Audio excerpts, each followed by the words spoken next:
On June 22nd, Bristol was 6-10 before beating the Bravehearts, which led to a 7-game win streak during that time. Each night, a different Blue stepped in, rising to the occasion. The boys in blue return home to historic Muzzy Field, hoping to continue their play, as this is game one of a lengthy homestand right here at Muzzy Field. Live from historic Muzzy Field on the side in Bristol, Connecticut, the Bristol Blues organization brings you Bristol Blues baseball. Good morning, good afternoon, good evening. Wherever you may be watching us, thank you for spending a part of your Monday with us. I'm Chris Saunders. Alongside is Matt Polick. We are in the dog days of July now, 19-plus games to be played this month, and more specifically, looking at the Blues itself, a totally different team from what they were, from the last game that we broadcasted against the Bravehearts till now. Yeah, they went on the road and just decided to, kick it into second gear and really get the wheels turning here on this operation. You mentioned 7 in a row, 8 of their last 9. Last broadcast, when we were broadcasting them, they stood in 6th out of 7th place in the FCBL. Today, they are in 3rd place, just a game and a half back of the first place Pittsfield Suns. So definitely a turnaround on the road trip, and they're looking to continue that success here at Muzzy. In the last 7 days, they have 6 players batting over 300. They have 1 player batting over 500 and 2 batting over 400. Now, if you want to hear a stat that maybe kind of really exemplifies how they've played, that game that they had against the Worcester Bravehearts, a game of which they did win and that began a win streak, they were 5th in the FCBL in hits. Right now, they are in 1st. I can't think of a bigger jump than a category where, mind you, teams are playing, so it's not like ERA, where you can kind of skew that on a couple fronts. This is full-out hitting, and the Blues have hit.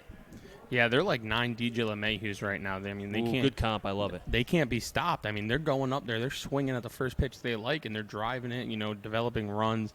And a big part of their success, not only, obviously the bats are a great help, but the errors. Last 7 days, they've played 6 games, just 4 errors made. And it felt like at the beginning of the year, they were averaging 4 errors a game. So a huge turnaround on the defensive side of things, which has really, really helped. And let's not forget, though, as well, when you consider that the bullpen was something that going into the Bravehearts game, we talked with Ronnie Palmer about how he was going to try to find a way to kind of mold things to be able to get these guys in proper, playing-wise from the pitching front, because they were going into situations that they weren't used to. Well, now you're seeing the fruits of the labor per se. Nyman is now 5-0. Sealhorst has had his moments. Matt Shane, who's been coming out of the bullpen, is now starting today, and we'll get into that in the next couple minutes. But just that the bullpen is getting better, and you can see on the field that they were on a stretch. I think going into, the game yesterday, they had 16 innings pitched where they only gave up a couple runs. Yeah, we talked about it multiple times on our broadcast, and manager Ronnie Palmer said these guys just need experience. A lot of the bullpen guys on this Blues team are guys that pitched, 5 innings in the spring, their first year of college. They were never put into a situation here, go get 3 outs in the 7th with 2 men on already. So once they were exposed to that first time and they struggled, they learned from the mistakes, they got used to it. A lot of these guys have said these are the biggest crowds they've played in front of. So, some nerves may be thrown into that. Now they're used to it. Now they can come into a game, they trust their stuff, they're composed, and they can get big outs. And it just builds the bridge to get to Will Nowak, who has been great for the Blues in the back end of the pen. Currently, right now, you see both managers, P.J. Neverett for Nashua and Ronnie Palmer for the Bristol Blues, at the center part where home plate is, talking with the home plate and field umpires for tonight's game. The Blues 13-11 overall. Their previous game was a win over the North Shore Navigators 5-3. And the Nashua Silver Knights 12-14. They are currently on a 4-game losing streak, 3.5 games back. And they're 4-6 in their last 10 games. Their previous game was played yesterday, a doubleheader, of which they lost to the Westfield Starfires 2-0 and 9-1. And the Starfires, who have struggled, of late in terms of getting wins, were able to get 2 in the fashion of winning 9-1 and then 2-0. So pitching a shutout against a team right now that has really struggled to be able to get their footing when, let's not forget, when the Blues played against them in their first and only time here at Muzzy Field, that's when Bristol was struggling and Nashua was on a run. Now the tables have turned. Yeah, you mentioned the Westfield Starfires. Remember, doubleheaders here in the FCBL are 7-inning games. You play 2 7-inning games, and you mentioned the scores were 9-1, 2-0. So Starfires held this Nashua team to 1 run over 14 innings. They are definitely swinging ice pops right now. The bats are freezing cold. They're looking to turn that around here at Muzzy, but it will not be an easy task with Matt Shane on the mound for the Blues. No, and as a team, Nashua is batting 240, does have 12 home runs, so they can hit the ball out of the ballpark. But more specifically, they've hit into 16 double plays. And I think going into this game, we've seen the pitching staff for the Blues attack more, and I think really kind of force the hitters to have to be able to put the ball in play. And I think specifically looking at the defense, right now we have, we'll go through the defense for both teams when they step on the field, but looking at the up-the-middle defense, you have Maves at shortstop for the Blues, Dwayne at third. I think those are the two spots I really want to highlight because Maves, we've seen him play second, we've seen him play short. He's a small stature in terms of height, but the Quinnipiac product has really shown that he can be a versatile player. And then Dwayne, I feel like every game he's making a barehanded play. Yeah, Dwayne looks like Matt Chapman out there defensively. That's a good comp, too. And then, Maves can cover, an entire farm in a matter of 0.3 seconds. I mean, he can cover the whole field if he needed to by himself. I mean, he covers ground very, very well. And I think him and Dwayne on the left side of the infield, arguably, I think you can make a case that that's the best left side of an infield in the FCBL. I think there's a good case for Dwayne. I think Maves, defensively, I can see that. I think offensively, there's a little bit to be desired. But Maves does walk a lot, and I think that's the part of, looking at the Blues lineup. It's definitely top-heavy. I mean, you talk about 387, and then you have 250 from Parker Upton, but Upton is starting to really swing the bat. He hit, I think it was the first home run for the Blues, and then Diamond has a couple who is not playing today, but Zeke Diamond is, I think the game against the Bravehearts that started the Blues' hot streak really did allow him to be able to get consistently to a point where Diamond was, I think, one of the hottest hitters for the Blues. Yeah, you mentioned the home run. We hadn't seen, the Blues hadn't had a home run last game, and now as a team they have three, one from Miller, one from Diamond, and one from, is it Upton? Yes, no. Upton. So, they're finding their power stroke, and maybe we'll see one tonight. We're going to pause for the national anthem. We come back. First pitch right here from historic Muzzy Field.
Lineup for the Nashua Silver Knights: batting first, Kyle Sandstrom; batting second, Dylan Jones; batting third, Mike LaRocca; batting fourth in the cleanup spot, Joel Bramanti; batting fifth, Jared Dupree; batting sixth, Benjamin Cowles; batting seventh, Ben Irvine; batting eighth, Jack Arend; and batting ninth, Connor Blandini. The defense for the Bristol Blues this evening: left center, right mounts White, Miller; in the infield, third to first, Dwayne, Maves, Searle, Bellinger, Reynolds. Behind the plate is the Villanova product, Will Reiner. And on the mound this evening for the Blues, taking his warm-ups, is the 6-foot left-hander from Central Connecticut, making his first start of the season for the Blues, Matt Shane. And Shane, wearing number 21, the left-hander, doesn't have a record, does have a 2 ERA, his first start of the FCBL season. 9 innings pitched, 5 hits, 6 Ks to 6 walks, does have a 172 batting average against, and his last appearance was against the Hearts on the 25th. Had an inning and 2/3, no hits, no Ks, no walks, and he's from Colchester, Connecticut. Yeah, he's been really good for the Blues this year out of the pen. I mean, the longest outing he's had out of the pen is 2 1/3 innings. That was on June 18th against the Bravehearts. He went 2 1/3, gave up 1 run on just 1 hit, and struck out 2 and faced 8 batters in that game. So I'm curious to see how much length he'll be able to give the Blues here this evening. Their bullpen is rolling pretty deep tonight, and only time will tell. But as one thing I want to point out right now as he's taking his warm-ups, a shadow is kind of creeping in on the mound, and anybody that's played baseball or even watched a broadcast knows how pivotal shadows can be against a hitter when facing a pitcher with good stuff. And the scouting report for Matt Shane, first FCBL start of the season, has a fastball change slider, and as you heard Matt say, how long can he go? The bullpen is pretty rested for the most part, although Nowak did go an inning and 2/3 in the game yesterday in a win over North Shore. But how long will Shane go? That is the question.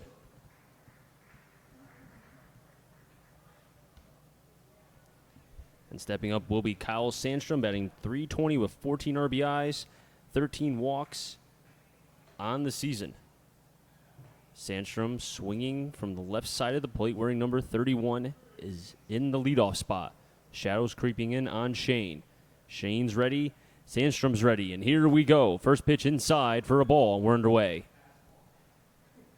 Shane did make 4 starts this spring for Central Connecticut. He had 2 outings of 5 innings, and those were his 2 longest outings of the spring. 1-0 to Sandstrom. Pitch high, 2-0. And I wonder kind of what the routine was for Shane. I know typically as a reliever, maybe you prepare yourself differently in terms of throwing and whatnot, but as a starter, it's completely different. 2-0. Hidden for a strike, 2-1. Yeah, and to my knowledge, he didn't really find out he was starting this game, long ahead like you would, like a starter to know that he's going. It was kind of a spot start, if you will, for the left-hander here. But 2-1, way inside, brushes back. Sandstrom, 3-1. Sandstrom from Charleston Southern, a senior, 6', 185. Sandstrom had a good game at Muzzy Field here. Last time the Silver Knights were here, he went 2 for 2 with 3 RBIs and a couple walks. And there you go, his first walk of the day. And that's not how Shane wants to start his outing here, with a leadoff walk on Sandstrom. And Dylan Jones, who's behind the plate for Nashua, .342 with 1 home run, 19 RBIs. Jones leads the team in average and RBIs. And in the FCBL, he's 3rd in RBIs and 5th in average.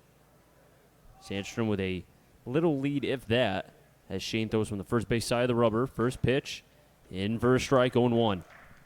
A beautiful night for baseball here in Bristol, Connecticut. About 80 degrees, the sun beating down.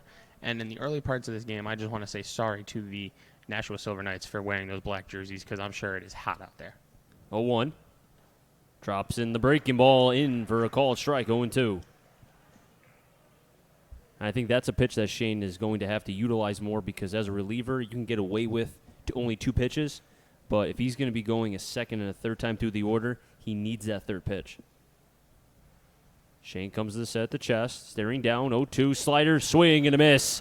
And Jones goes down, first K for Shane. Great pitch there, back-to-back breaking balls to retire the Nashua's backstop. Great job by Matt Shane. Leadoff walk, coming back with a K, and now we'll get to face another lefty, the Silver Knights first baseman, Mike LaRocca. LaRocca from Southern New Hampshire. He is a freshman from Florida. A little bit of ways away from there. 6'3", 210, batting from the left side, wearing number 30. And he's batting .306 with a home run. Lefty on lefty here. There's the breaking ball. Call the strike, 0-1. I'm sure LaRocca from Florida is loving this weather here in Bristol. Has to be used to. I mean, you went to the University of Tampa. It did, and it got a lot hotter than this, let me tell you. And it rained a lot, too. It did rain a lot. Well, we've seen a lot of that this spring, too, knock on wood. 0-1, driven into right center. That's going to drop the deke by Miller. probably held off Sandstrom at second base, but the first hit by Nashua off the bat of LaRocca. First and second, one out. Brandon Miller, the Blues right fielder, fielded that ball, brought it in. Congratulations to him earning Player of the Week honors in the FCBL this past week. And he deserved it. I mean, he topped, I think it was White for average for the leading on the team. Yeah, Miller's up to 405 on the year. The last week he had 6 games played, hit 458 with 8 RBI, so definitely deserving of that Player of the Week award. First pitch, down the middle, called a strike, 0-1 on Joe Bramante. 268 with 11 RBIs, 10 walks, 29 Ks. And Bramante was a thorn in the Blues, behind the last time that Nashua was here. Yeah, he had 2 hits, a walk, and a hit by pitch, and scored 2 runs. But now he falls behind on a fastball 0-2. We've seen the fastball command so far pretty good for Shane after the first batter when he walks Sandstrom. The breaking ball has been good for the most part, just one pitch that he hung. And that was the one that LaRocca drove into right center, and that's why he's on first. Shane staring down Sandstrom at second. 0-2 offering. Check swing. Did he go? Home plate umpire says, as he checks to the field umpire, he didn't go. 1-2. That was close. I'm skeptical on that one. I'm wondering if the umpire was over near first base, if there was no runners on, if that call would have been a little different. Obviously easier to see when you're down the first base line as opposed to when you're playing where a shortstop would be playing when the infield's in. So, maybe Nashua gets away with one there, but let's see if Matt Shane can recover. 0-2. Fastball through the 5.5 hole and into left field. P.J. Neffert's waving around Sandstrom from third. He'll score. And Nashua gets their first run of the day, RBI single off the bat of Joe Bramante.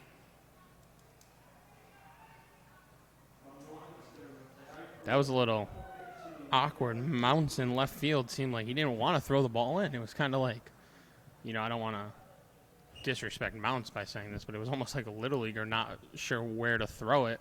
It looked as if from my angle he pump faked a few times, and it was just indecisive of if he wanted to hit his cut or try to throw the runner out at home.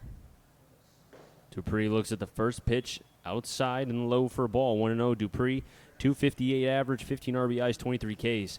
And I wonder if that's a situation with Mounts where maybe he didn't know exactly if, throw it to Maves or Dwayne because the runner was going from third.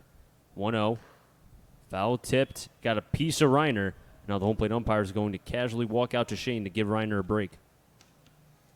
Yeah, one thing I was a little surprised to see when we got the Blues lineup here this evening was to see Reiner behind the plate. I know, 3 great catchers on this roster, Will Reiner, Villanova, Jordan Lasky, and Sam Loda.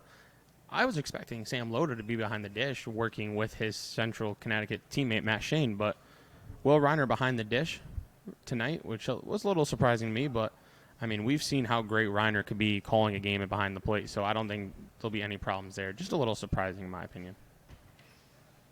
Matt Shane staring down Reiner from Villanova. 1-1 count on Dupree. Lifts the leg, breaking ball, inner half of the plate, called a strike, 1-2. And to go back to your point about the catchers, there was a great article written in the Bristol Press about how Ronnie Palmer wants to start his guys, at least I think, every third day, then there'd be a new catcher. I think Reiner's on that second day just to make sure he keeps these guys fresh. 1-2 to Dupree. Swing and a miss, gets away from Reiner, and he can't come up with it, but because there was a runner on first base, he will be out, but the runners do advance second to third. Second K for Shane. Yeah, and you make a great point about the catchers, and Ronnie Palmer, manager of the Blues, should kind of have them on a rotation. I mean, he has 3 very, very talented catchers, and you mentioned it. Sam Loda caught a lot before he got here with Central. They had a deep run. He caught, I think it was over 50 games already. He's not used to catching this much, so I think having these guys on a rotation and only having them catch once or twice a week isn't the worst thing in the world. Cowles at the plate. Big swing and a miss, 0-1. And looking specifically at the 2 batters, Dupree, who struck out, and then Cowles, you have 23 strikeouts from Dupree, Cowles with 29. And runners on second and third, that's LaRocca at third, Bramante on at second base. Shane does have a possible K here. 0-1. Breaking ball that didn't break, 1-1. Shane with already 2 Ks, but has given up 2 hits and a run so far here in the top of the first. This is a big out for Matt Shane. You know, you've already given up a run here in the first. You give up a base hit here, you're potentially having a 3-run first inning and giving your guys a pretty deep hole to get out of. Swing and a miss, 1-2. And as you said, if Shane can get out of this with 1 run, I think the offense of the Blues will score a couple runs. But the question will be, can Shane kind of keep it at bay here and set the tone that, okay, I gave up 1, but I'll keep it at that. The 1-2 to Cowles. Swing and a miss. Shane gets all 3 outs via the K, but he does give up a run on 2 hits, no errors, and 2 players left on base. We head to the bottom of the first. Your score, Nashua 1, but the Bristol Blues, the Red Hot Blues, are coming up to bat. You're watching the Bristol Blues on the Bristol Blues YouTube channel.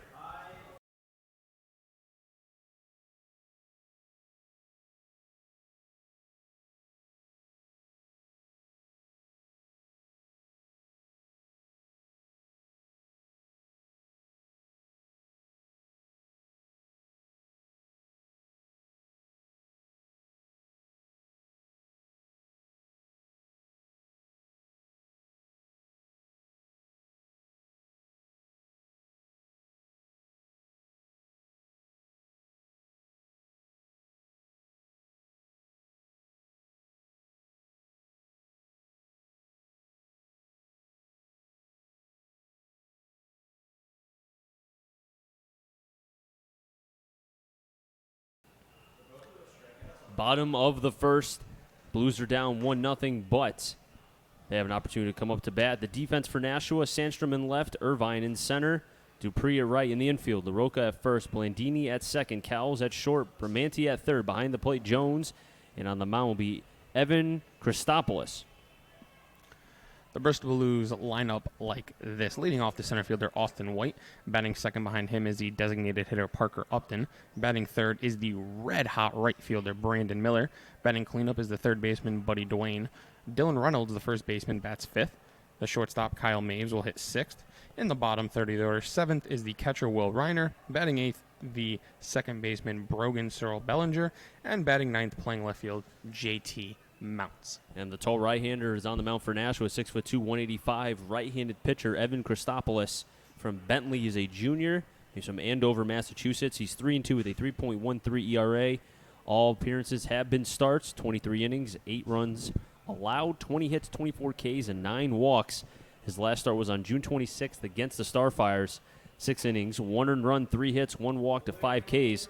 And the scouting report, tall and imposing, but when he's good, he's great. But when he is bad, it's really bad. And, Matt, you can go more into details. Yeah, his record is 3-2 in 5 starts, so he's gotten a decision every time out. In both of his losses, he failed to get out of the 4th inning. He's given up a combined 7 earned, 10 runs total in those 2 losses without getting out of the 4th. In his wins, 5 innings, no runs. 5 innings, no earned runs, 6 innings, 1 run. So when he's good, he's great. But when he's bad, he struggles badly. And White takes the first pitch as he attempts to bunt. We've seen that many times from him. He'll try to bunt, but then he'll pull back. And I wonder if that's a tactical move by him to try to see if he can get the pitcher to throw a ball. 1-0, fouls it back, 1-1. Yeah, I think every single game he's let off, he's showed bunt first pitch. I think he has for the most part. I mean, he has 25 walks on the season, batting .387. He's doing something right. Well, we've said it 1,027 times, I think.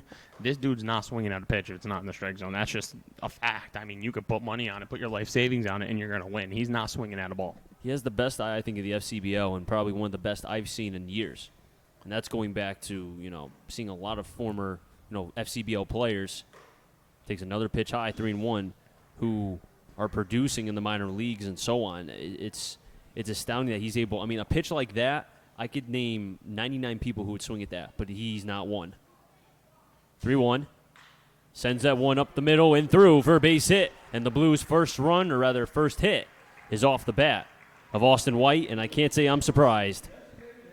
No, he comes into the box. He will stare at a pitch. If it's half an inch off the strike zone, he'll get the ball call, he'll see a strike, he'll swing, and he's going to get a hit. And I've said many times, he's a 5-tool player. I understand the power's not there, but the hit tool, the speed tool, the arm, and the defense, they're all there.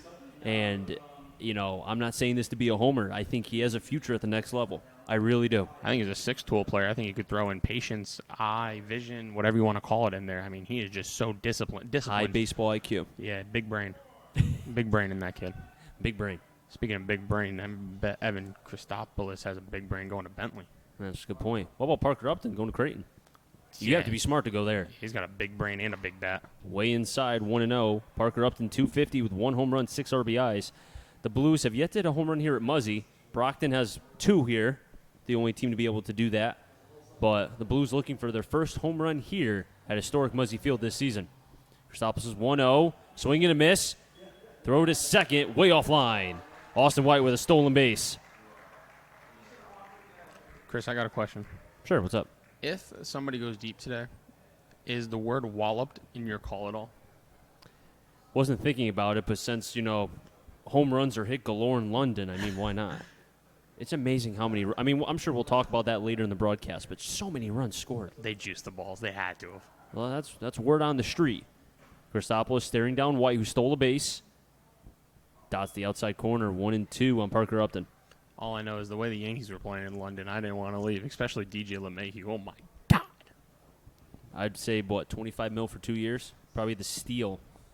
I'd say that's probably the best free agent signing. Dude deserves $400 million a year. Okay, maybe not that much. But I get what you're saying. If he wins World Series MVP, give him a blank check and let him write it in. 1-2, high, 2-2. Well, I mean, they're looking good right now. For now. I mean, the pitching, I think, is still a question mark because, you're not going to score 14 runs in the playoffs. I'm sorry. I'm sure Brian Cashman is working the phones, and I'm positive that he will find a starting pitcher. Hopefully, it's not Sonny Gray 2.0, but I think we're going to get somebody. I don't know who, but we'll get someone. I'm hopeful and optimistic that Brian Cashman will not let me down. And I'm pretty optimistic that Austin White's going to make sure that Christopoulos is going to know that he's there as Christopoulos stepped off. Yeah, Austin White, a pesky base runner. 2-2 in the dirt. Nice pick by Jones. And Parker Upton, who was behind in the count, has now run it full, 3-2. Austin White was able to get a single up the middle, showing a great eye, and then stole second base. Parker Upton fell behind the count, is now 3-2. The Blues down 1-0. Christopoulos throwing from the first base side of the rubber as well. Payoff pitch, way outside, ball 4. Great at bat by the Blues' designated hitter, Parker Upton. And that's the part we're talking about here.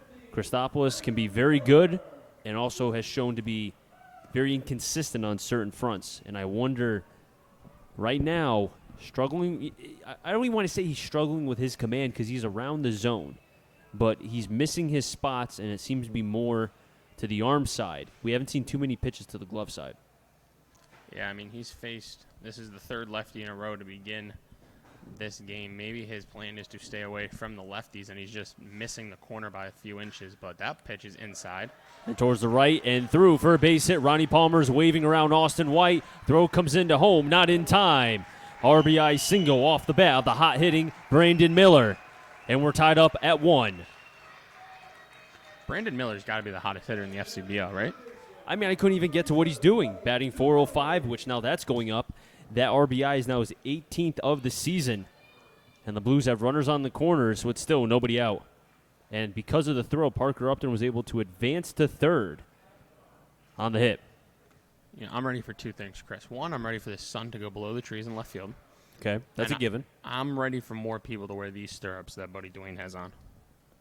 Buddy Dwayne getting his first at-bat here today. Christopoulos holding, throws it. Big swing and a miss from Dwayne, 0-1. Buddy Dwayne, 263, 6 RBIs, does have 10 Ks on the season, so he has been prone to the swing and miss.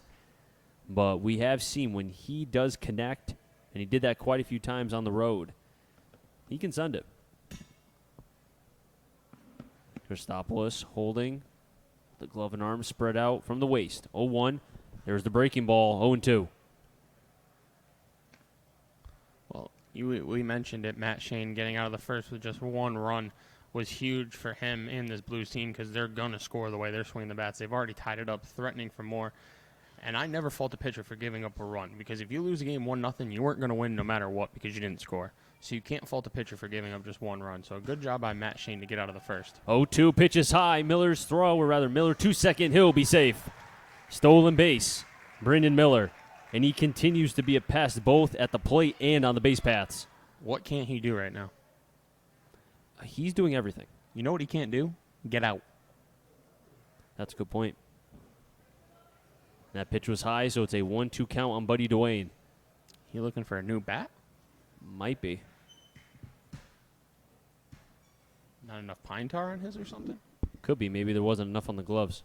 Because he almost, I wasn't really watching him after the pitch was high. I couldn't tell if he check swung or not, but he just wants to get a better grip. Infield is in right now on the grass is LaRocca at first. Bermanti is staying about maybe 2 or 3 feet away from the grass. Breaking ball inside, call, strike 3. Dwayne goes down on strikes. First K for Christopoulos. A big out there for the Nashua right-hander. Second and third, nobody out. Getting a K looking can be great for your confidence. And now all of a sudden, you know, a ground ball to a corner infielder, a hard hit to a middle infielder, and then you're just an out away from giving up just 1 run and keeping this ball game tied as we're at the second. Nice pick from Jones. 1-0. Reynolds at the plate right now, batting from the left side. 253, 3 RBIs, 13 RBIs, 9 walks, and 13 Ks. Closest one, LaRocca on the lip of the grass at first. Miller at second. Reynolds takes a strike, 1-1. Parker Upton's at third, Miller at second. Blues tied with Nashua, 1-1. Blues stacked their lineup with lefties tonight, huh? They have a lot of lefties. I mean, I think Reiner and Belanger. I think Belanger's a right-handed hitter. We haven't seen him play in a while, but they only have, I think, 2 right-handed hitters. Dwayne and Cyril Bellinger. And Cyril Belanger. And I think that's it, yeah, because Reiner's a lefty and Mounts is a lefty. Yep. 1-1. Popped it up. That'll stay in the infield. Bermanti at the lip of the grass will make the catch. 2 down. Huge out there for Christopoulos. As now all of a sudden he's an out away from going back to the dugout and making this an 8-inning game. And another lefty for the Blues, Kyle Mays from Quinnipiac, batting 209, but does have 7 walks on the season to 14 strikeouts. As the infield now playing back just for the out. So the Blues had runners on the corners, nobody out. Miller stole second base. And then you consider the K by Dwayne, the pop-up by Reynolds. There's 2 down here. Way outside from Christopoulos, 1-0. Maves has 12 games played this year. He has 9 hits. 3 of them have been doubles, so a third of his hits have been for extra bases. And Maves has shown the ability to go the opposite way. 1-0. Way outside, 2-0. So I warned Christopoulos here, if you try to throw a get-me-over backdoor fastball, Maves has shown that he can go the opposite way. Well, if I'm Maves, I'm looking fastball here. 2-0 count. Christopoulos wants to get out of the inning here. I think this will be your best pitch to hit in the at-bat. 2-0. Takes a healthy cut, goes the opposite way. On the run is Sandstrom. And he has it camped under for the third and final out. Score that F7 in the book. But the Blues, just as Nashua did in the top of the first, trade in terms of 1 run, 2 hits, no errors, and 2 players left on base. We're tied at 1 here at historic Muzzy Field. Ranked to the top of the second. 7-8-9, Irvine, Aaron, and Blandini will be up for Nashua when we come back.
Top of the second, 7-8-9. Irvine, Aaron, and Blandini up for Nashua. The Blues, off the bat of Brandon Miller, were able to get an RBI single. But that's all they were able to get as they left 2 after 2 hits and 1 run.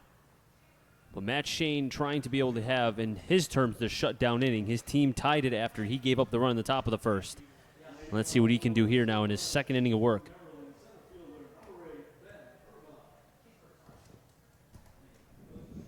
And he will get a lefty matchup to begin the top of the second. Matt Shane got all 3 outs in the top of the first on K's. And swinging at the first pitch and fouling it back is Irvine. 0-1 Irvine, batting .235 with 12 strikeouts, but does have 13 walks on the season, and the sun is almost fully down behind the trees in left field. The 0-1 slider, front door, call the strike. 0-2. We've already had 2 finals in the FCBL today. Worcester and North Shore played a doubleheader. One game Worcester won 9-8, and one game North Shore won 3-1. So Worcester and North Shore splitting the doubleheader. Slowly hit over the first. Reynolds will take it himself for a 3 unassisted. 1 down here in the top of the second. And another game going on in the FCBL. Brockton Rocks hosting the Pittsfield Suns as they're having a lot of fun over there. If you're a hitter, it's 5-4 in the top of the third in favor of Pittsfield. Jack Aaron batting .238, 14 walks and 7 Ks. First pitch inside for a ball, 1-0. On deck is Connor Blandini for Nashua, getting his first at bat this season. 18 strikes to 8 balls for Matt Shane. Up the middle, off the look to be the foot as it stays within the infield. Throw over to first, not in time. Nice play by Cyril Belanger, who tried to make what was a barehanded play as it hit off the foot of Shane and kept it in, but the speed of Jack Aaron kept that at least alive for himself. And now Nashua is a runner on first. Yeah, weird play there. I feel like if Shane didn't hit it, it would have been able to get through, but he slowed it down too much that Cyril Belanger couldn't make a play. I was ready to call him Didi Gregorius as he's made one of those plays off a pitcher barehanded through the runner out in London, but the speed of Aaron too much as the Silver Knights have a man on and 1 out here. And that gives Nashua their 3rd hit today. Had 2 in the first and now 1 here in the second. Connor Blandini at the plate. First pitch low, 1-0. 19 strikes to 8 balls for Matt Shane from Central Connecticut. And he's from Colchester, Connecticut, a local product here. 1-0. Big swing and a miss, 1-1. That's a big cut for a 9-hitter. You know what? That's what we like to call a daddy hack. Yeah, I wasn't going to say, but I think that's what we should start setting over-unders on is how many times we say daddy hack. That's a good point. Throw back to first. Now, Matt Shane, his first start here in the FCBL, has a couple players no longer with Bristol. Jack Moore, who is no longer with the team, has a right elbow inflammation, so he was sent home. Chopper, can they turn 2? Belanger tosses over to Mace for 1, over to first. Not in time, so they do get the force out of Jack Aaron, but Blandini will reach because of the force out. Yeah, kind of a tough turn there. I mean, Cyril Bellinger to Maves, it was the way the ball was chopped. It was, he couldn't really charge it or he'd run into the runner. So, just kind of had to wait for it to get to him, able to get the lead runner at second. And now the lineup will flip over. Kyle Sandstrom, the leadoff man who drew a walk and came around to score in the first, will come up with a man on first and 2 out. And as you heard Matt say, he did walk in the first and came around to score. So now second at bat for Sandstrom against the lefty Shane, left on left. So he's at the first pitch, Dying Quail. And that'll be at the lip of the grass in shallow right field as Belanger will make the catch. Score that an F4 in the book. So no runs, 1 hit, no errors, and 1 player left on base. We're tied up at 1. Bristol Blues will be coming up to bat here in the bottom of the second. 7-8-9, Reiner, Cyril Belanger, and JT Mounts when we come back Chris Saunders alongside Matt Pollock right here from historic Muzzy Field on the Bristol Blues YouTube channel.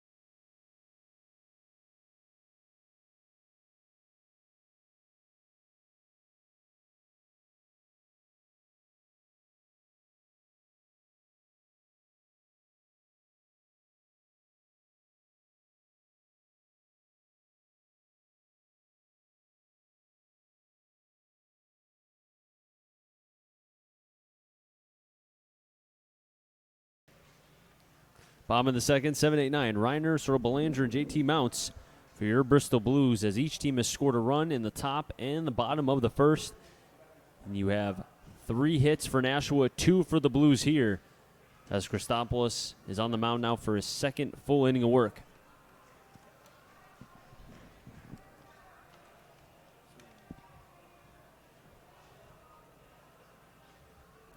And Chris, our conversation off air, just to follow up, Matt Wieters was the 5th overall selection in the 2007 MLB draft by the Baltimore Orioles. So you were right, I was wrong. I'll give you that one. Thank you. I appreciate it. Also, while we're on the subject and we have a second, send our condolences to the Skaggs family as Tyler Skaggs, a now former left-handed pitcher from the Angels, passed away suddenly today. And second pitcher now for the Angels. Remember Nick Aidenhart back in 2009 on April 9th. Passed away, too, of a car accident. So now 2 young pitchers for the Angels organization pass away. First pitch to Reiner. What I like to call a sword swing. 0-1. Following up on the London series, I mean, it might as well have been a cricket swing. Ooh, you know who said cricket a lot? 0-1, outside 1-1. John Smoltz was mentioning a lot of cricket terms during that game. I loved the Fox. And I give him credit. I really do. The Fox broadcast was so much better than ESPN's on Sunday. You got to be careful. We're close to ESPN. So just be aware. May or may not have forgotten that. Whoopsie. Also, shout out Woj. 1-1. High, 2-1.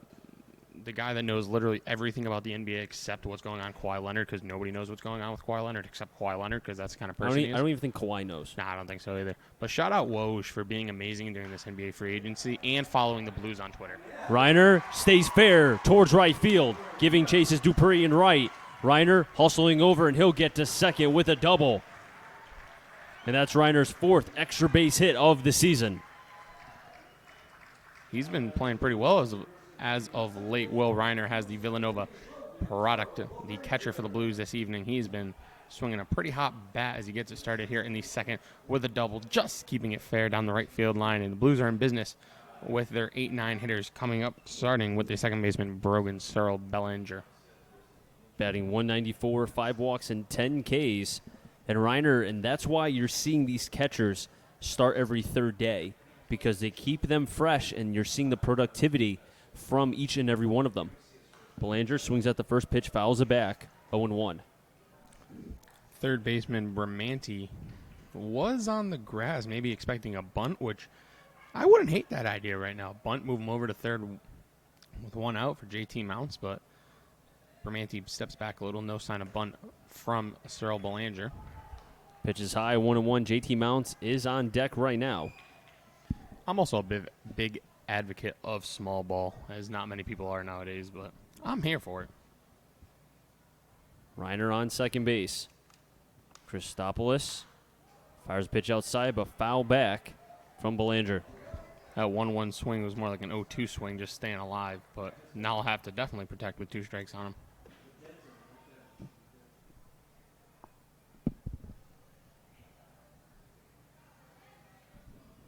Christopoulos comes to the set at the belt, stares down Reiner twice, 3 times, fires in the pitch.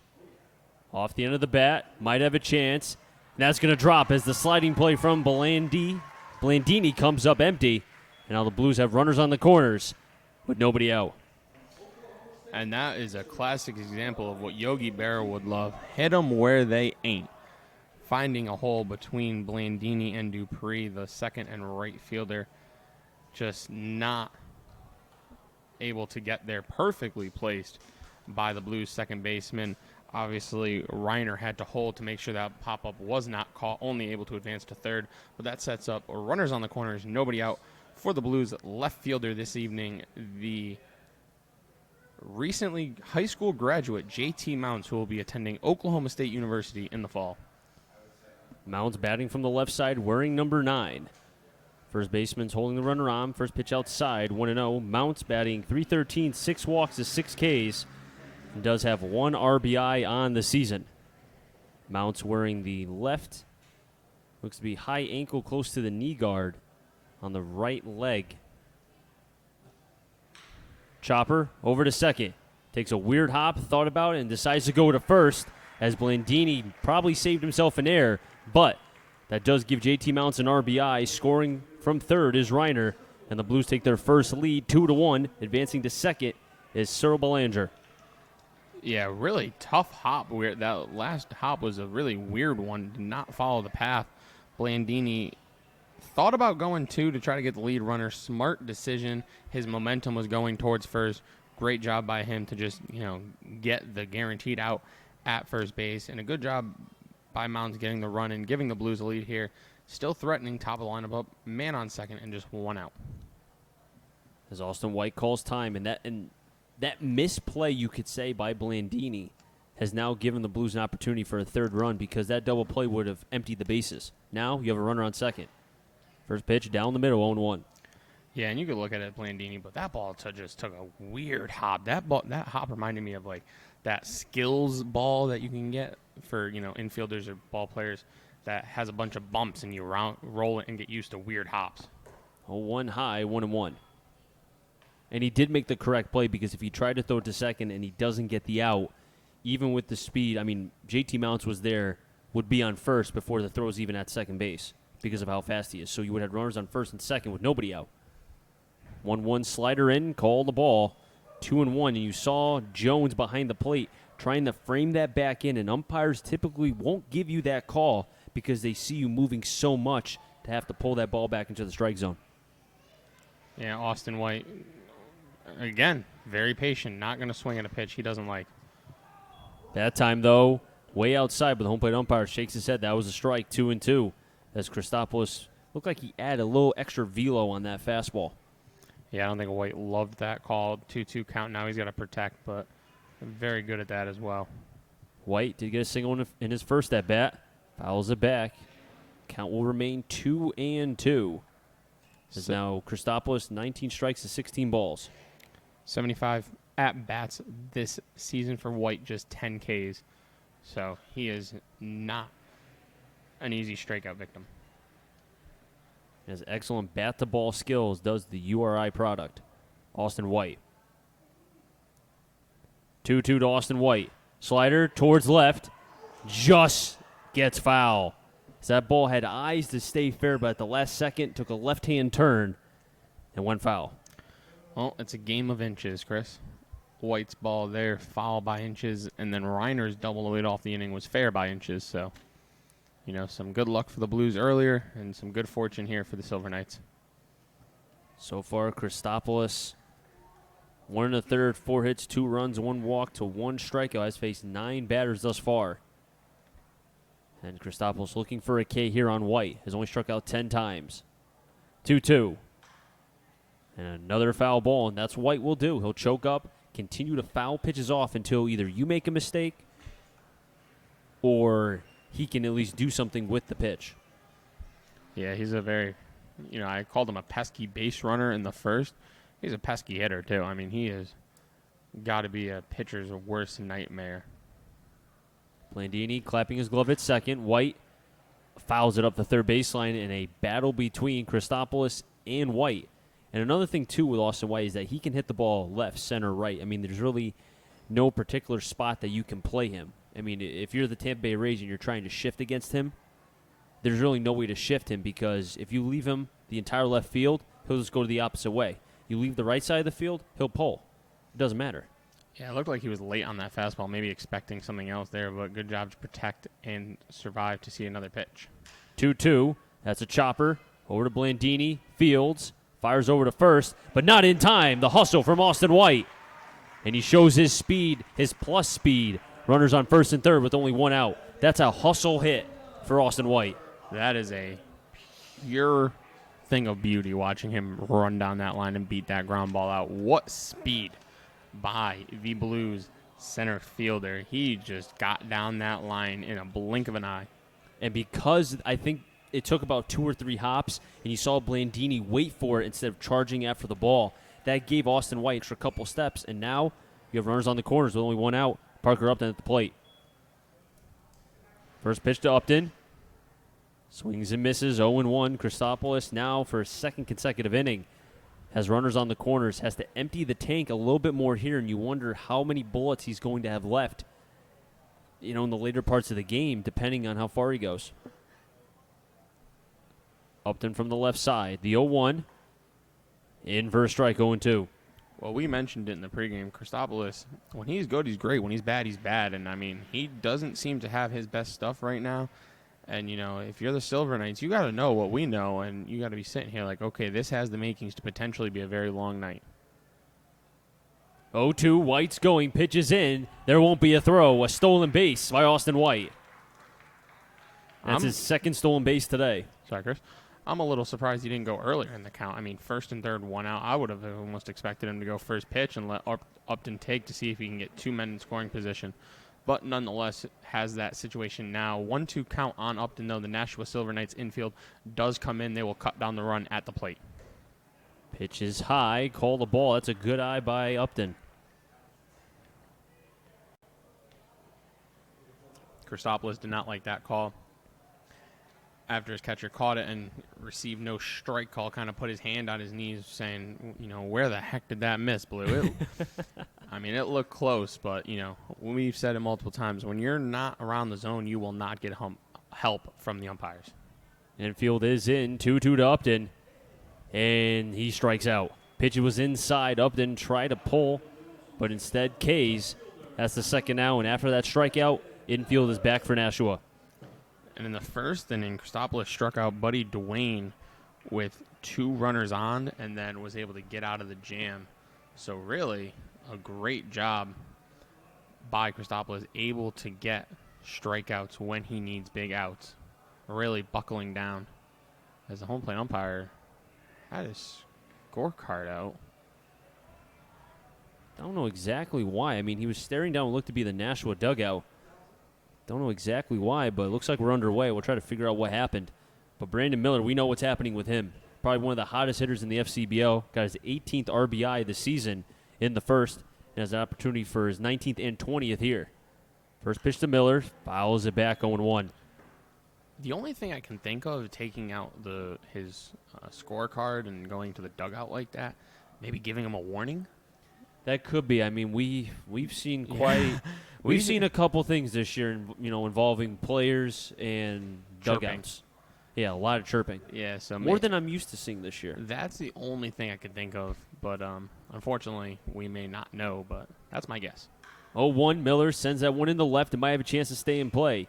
Sandstrom going near the Blues bullpen, and that will slice foul. Miller falls behind now in the count. 0-2 with Dwayne on deck.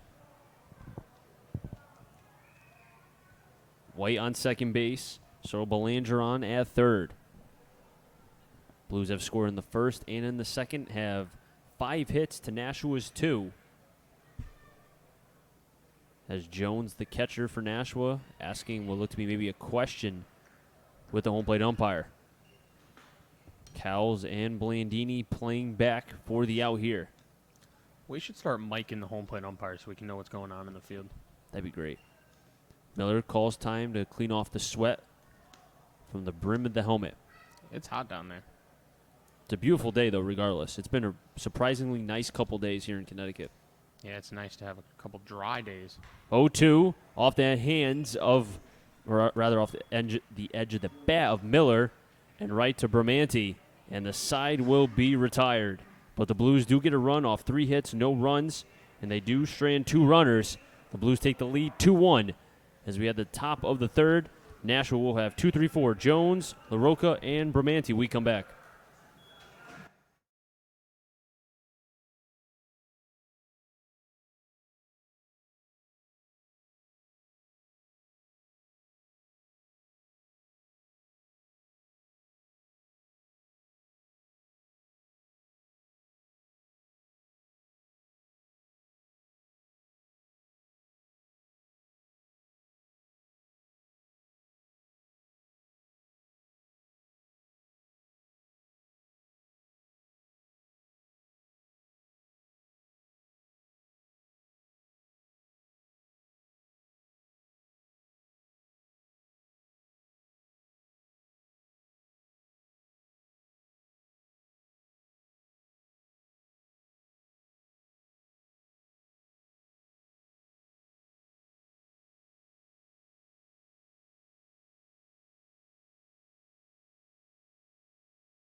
Top of the third, 2, 3, 4. Jones, LaRocca, and Bramante.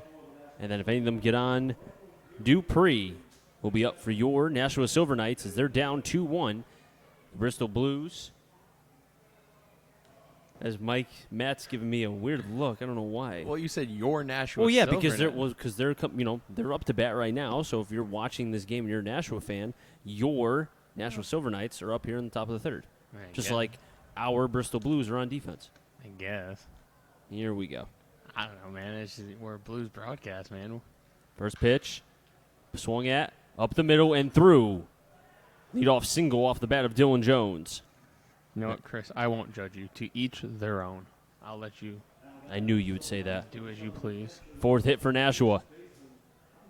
Yeah, we set the over-under on how many times Odie said tonight at 8.5. I took the under. We're only at 1, and we're in the at third. 2. We're at 2. You Okay. said it today before. 1 on the air, though. Here we go. Okay. Anywho. Let's see what the text said. If it said on air. I think I said like 8.5. LaRocca at the plate, batting from the left side, did single and was left stranded at third in the first. Jones on at first. Shane. Another swing as the ball is going to trickle foul. 0-1. We've seen now Nashua swing at the first pitch quite a number of times, and I wonder if they think that, okay, Shane's going to throw more than likely a first pitch strike, so if it looks like the best pitch that we can get at, then they're just going to attack. Home plate umpire points at Shane. Shane staring down Jones. Fires in the breaking ball, but a nice slide from Reiner to keep that in front. Yeah, the text did not say on air, so I will give you that. It's been said twice today. I've been right 3 times in the last 15 minutes. 3? Only twice. What was the third one? Weeders, that one. Oh, yeah, you're right. Okay, 2. Ah, see, I was right that time. Pitch low, 2-1. Bramante on deck, Dupree on double deck.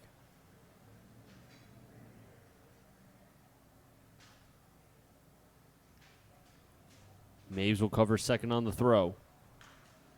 Foul back, 2-2. These Silver Knights seem as if they're not getting great leads off Matt Shane. He's doing a great job holding runners on to short leads here today. Obviously easier for a lefty. They can cheat a little bit, maybe get away with a balk here or there. I'm a little salty about that, being a right-hander myself. But, you know, what it is what it is. And Shane does the classic 3 buttons down. Doesn't button up all the way to the top. Throw back to first. You know, on a night like tonight, why not, man? It's hot. And it's been humid the last couple days. I think, what was it, yesterday it was 74, 75. And then it rained for about 10 minutes, and it dropped 5 degrees. Yeah, I was rooting for that rain, though. A bird pooped on my brand-new car. I was so mad. 2-2. Sends that one through the 3-4 hole. Second consecutive hit for Nashua in this inning. And the Silver Knights have something cooking here in the top of the third. Back-to-back singles. Jones and LaRocca, and that gives LaRocca his second hit tonight. Yeah, in the first, he was stranded on third. The Silver Knights will look to bring him around. He is the go-ahead run as it stands right now on first base. And this is the part of the Silver Knights lineup that is dangerous. 2-3-4 here as the cleanup hitter, Joe Bermanti, steps in, the big right-handed hitter. And Shane looking for that shutdown inning, but right now, in a little bit of a jam. First pitch swung at, right to Reynolds. Nice fielding play. As that ball was slicing, had a little bit of a sinker, but Reynolds was able to stay with the ball. And that's a big out for Shane. First one here in the top of the third. I mentioned Bermanti, a big right-handed hitter. Obviously, that hard hit line out to first. He stands 6'4". That's a tall man. Junior Young man. goes to Maine. And Dupree at the plate. Breaking ball low, 1-0. Dupree struck out in the first, one of the 3 Ks for Shane in that top of the first. And Dupree does have now 24 strikeouts on the season, batting from the left side. 1-0. Chopper foul. Dupree was the designated hitter when the Silver Knights last came to Muzzy. He was hitting 7th then. He's batting 5th now, and he did ground into a double play in that game, so the Blues know what it takes to double him up. Reynolds playing behind the runner at first. That's LaRocca. On second is Jones, both back-to-back singles. 1-1 to Dupree. Hard chopper, can they turn to Belanger, to Maves, over to first, not in time. They do get the force out of LaRocca, but Dupree will reach on the fielder's choice. Advancing to third is Jones. Jones is the tying run, and that brings Cowles up to the plate, who also is strikeout prone, has 30 on the season. I was really hoping they would turn that double play. Then I could say I set that up beautifully, but just not quick enough. We haven't seen a double play yet, and there's been a lot of hard-hit balls as we've seen, but I don't know if it's the infield or maybe positionally the way the second baseman is, because that's where a lot of the balls have been hit. But there's been chances for a double play, and it hasn't been there yet. Yeah, the ball's chopping around the infield. First pitch, back door, must have been high, 1-0. But the infield's grass looks beautiful. I mean, we've had some nice days. It looks nice, a little shaky right out in front of the mound, but other than that, grass looks nice. Cleanly cut, I would say. Throw back to first. See, that's a situation where, I mean, you have 2 outs. I'm pretty sure that Dupree's not going to go. He doesn't look like a burner. So I would focus on the batter here, especially the guy in Cowles who has already struck out once, has 30 on the season now. Focus on the batter. 1-0. In the dirt now, 2-0. And because, you know, even if you're thinking about the runner on first, it takes away your focus on the batter. And now you're behind in the count 2-0 because you're trying to quick pitch because you think that the runner on first is going to go. If he does, you know what? So be it. You have 2 outs. Yeah, you mentioned Dupree doesn't look like a burner. He's attempted 1 stolen base this year. He was successful. It was June 22nd at Pittsfield. 2-0, fastball, in for a strike, 2-1.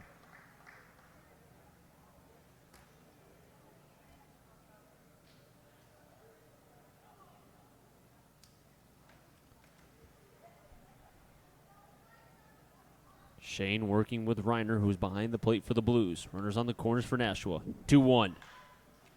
Foul back towards the right side. 2 balls, 2 strikes, 2 outs. Blues up 2-1 over Nashua. Blues 2-5 and nothing. And Nashua 1-5 and 0. What are we doing, the London thing with the soccer here? I can't get over that call. That home run call was great. That ball was absolutely walloped. Good times in London. How'd I do? Not bad. 2-2. 2-2, runners going, fouled. And maybe, well, you know what? He went there again. I was surprised. Dupree went on that pitch, and because it was a breaking ball, let's say that Cowles doesn't swing at that. He might have that stolen. Yeah, we'll never know, will we, though? Unless he attempts again and that same situation happens. 2 balls, 2 strikes, 2 outs. Shane looking for his 4th K. Fastball high. Just must have been high enough. 3-2. You know, I don't like to tell anybody how to do their job, but it seems as if this home plate umpire has been a little consistent from my view. A little inconsistent. Did I just say consistent? You know what? Maybe that's what you meant to say. 8 days off and get rusty all of a sudden, God. That's right. We have 6 games in 7 days. Yeah, let's get on the grind. Let's do it. 3-2 to Cowles. Runners going. Swing and a miss. Shane gets his 4th K on the high cheese. Cowles' 31st strikeout of the season. And only 1 hit 2 players left on base, no runs, and no errors. We head to now the bottom of the third. It'll be 4, 5, 6. Buddy Dwayne, Dylan Reynolds, and Kyle Maves when we come back.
Oh, give me a chance. 4, 5, 6. Buddy Dwayne, Dylan Reynolds, Kyle Maves. Made them get on. Will Reiner at the plate. Evan Christopoulos is on the mound. So far has given up 2 runs and 5 hits, but each team does have 5 overall. Buddy Dwayne, who did strike out looking in the first. We're approaching about the hour mark of this game. You know, if we were in London, we'd still be in the bottom of the first. That game took it felt like 5 hours. It was like 4:30 something, I think. We told people in London, and I apologize if we keep harping on the London series. First pitch to Dwayne, breaking ball high, 1-0. But I think that game was the epitome of what we're showing on a nightly basis to fans. Strikeouts, walks, and home runs. And DJ LeMahieu.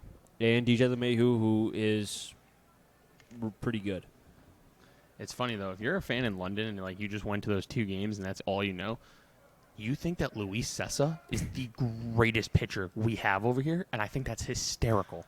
1-1, chopper the third, foul, Ronnie Palmer. Oh, can't make the play. Come on, coach, get some softer hands over there. Well, yeah, when I was playing back in the day, I remember... Back in the day, what are you, a grandpa? Pretty much. It's been a while. It's been a while. Anywho, if the third base coach on our team did make the play, we would always get on him. But the Blues, they don't do that. They're nice to Ronnie. Because he's the one that controls their playing time. That's true. 1-2. And Buddy Dwayne fouls it back. And you know what? Speaking, because that ball hit the netting, I like what's going on in Major League Baseball now. I know you're not a fan, Matt, but they're extending the netting to protect the fans. And after what happened in Houston, you cannot have that again. You can't. 1-2 pitch to Dwayne. Fouls it back. I would have caught it. Still will be 1-2. And Matt, I know you're not a fan of the extended netting. I'm not, man. If I'm paying hundreds of dollars to sit front row behind a dugout, I don't want to watch a game through a net. I know they have very fancy nets that you don't really notice you're watching a game through, as that ball's fouled off. Once again, good at bat here by the Blues third baseman Buddy Dwayne. But I don't know, man. I get it. It's hard. These balls are being hit at 100 miles an hour plus into the stands. And I get it. Even if you have a glove, you're not going to catch it. I mean, I had a glove all the time, and I still stunk. So, I mean, I get that part. 1-2, back over to Christopoulos. He fields, and now we have a stare down. Dwayne and Christopoulos, and now Christopoulos tags out Dwayne. And I've never seen that before, but that took a while. I don't know how I feel about that from Christopoulos. I feel like that was kind of showing up Buddy Dwayne after a long at-bat there. Well, you could say that for both. You could say Christopoulos was showing him up, and then Dwayne was kind of showing up Christopoulos. I mean, in Dwayne's... Okay, I'll make a defense for both here.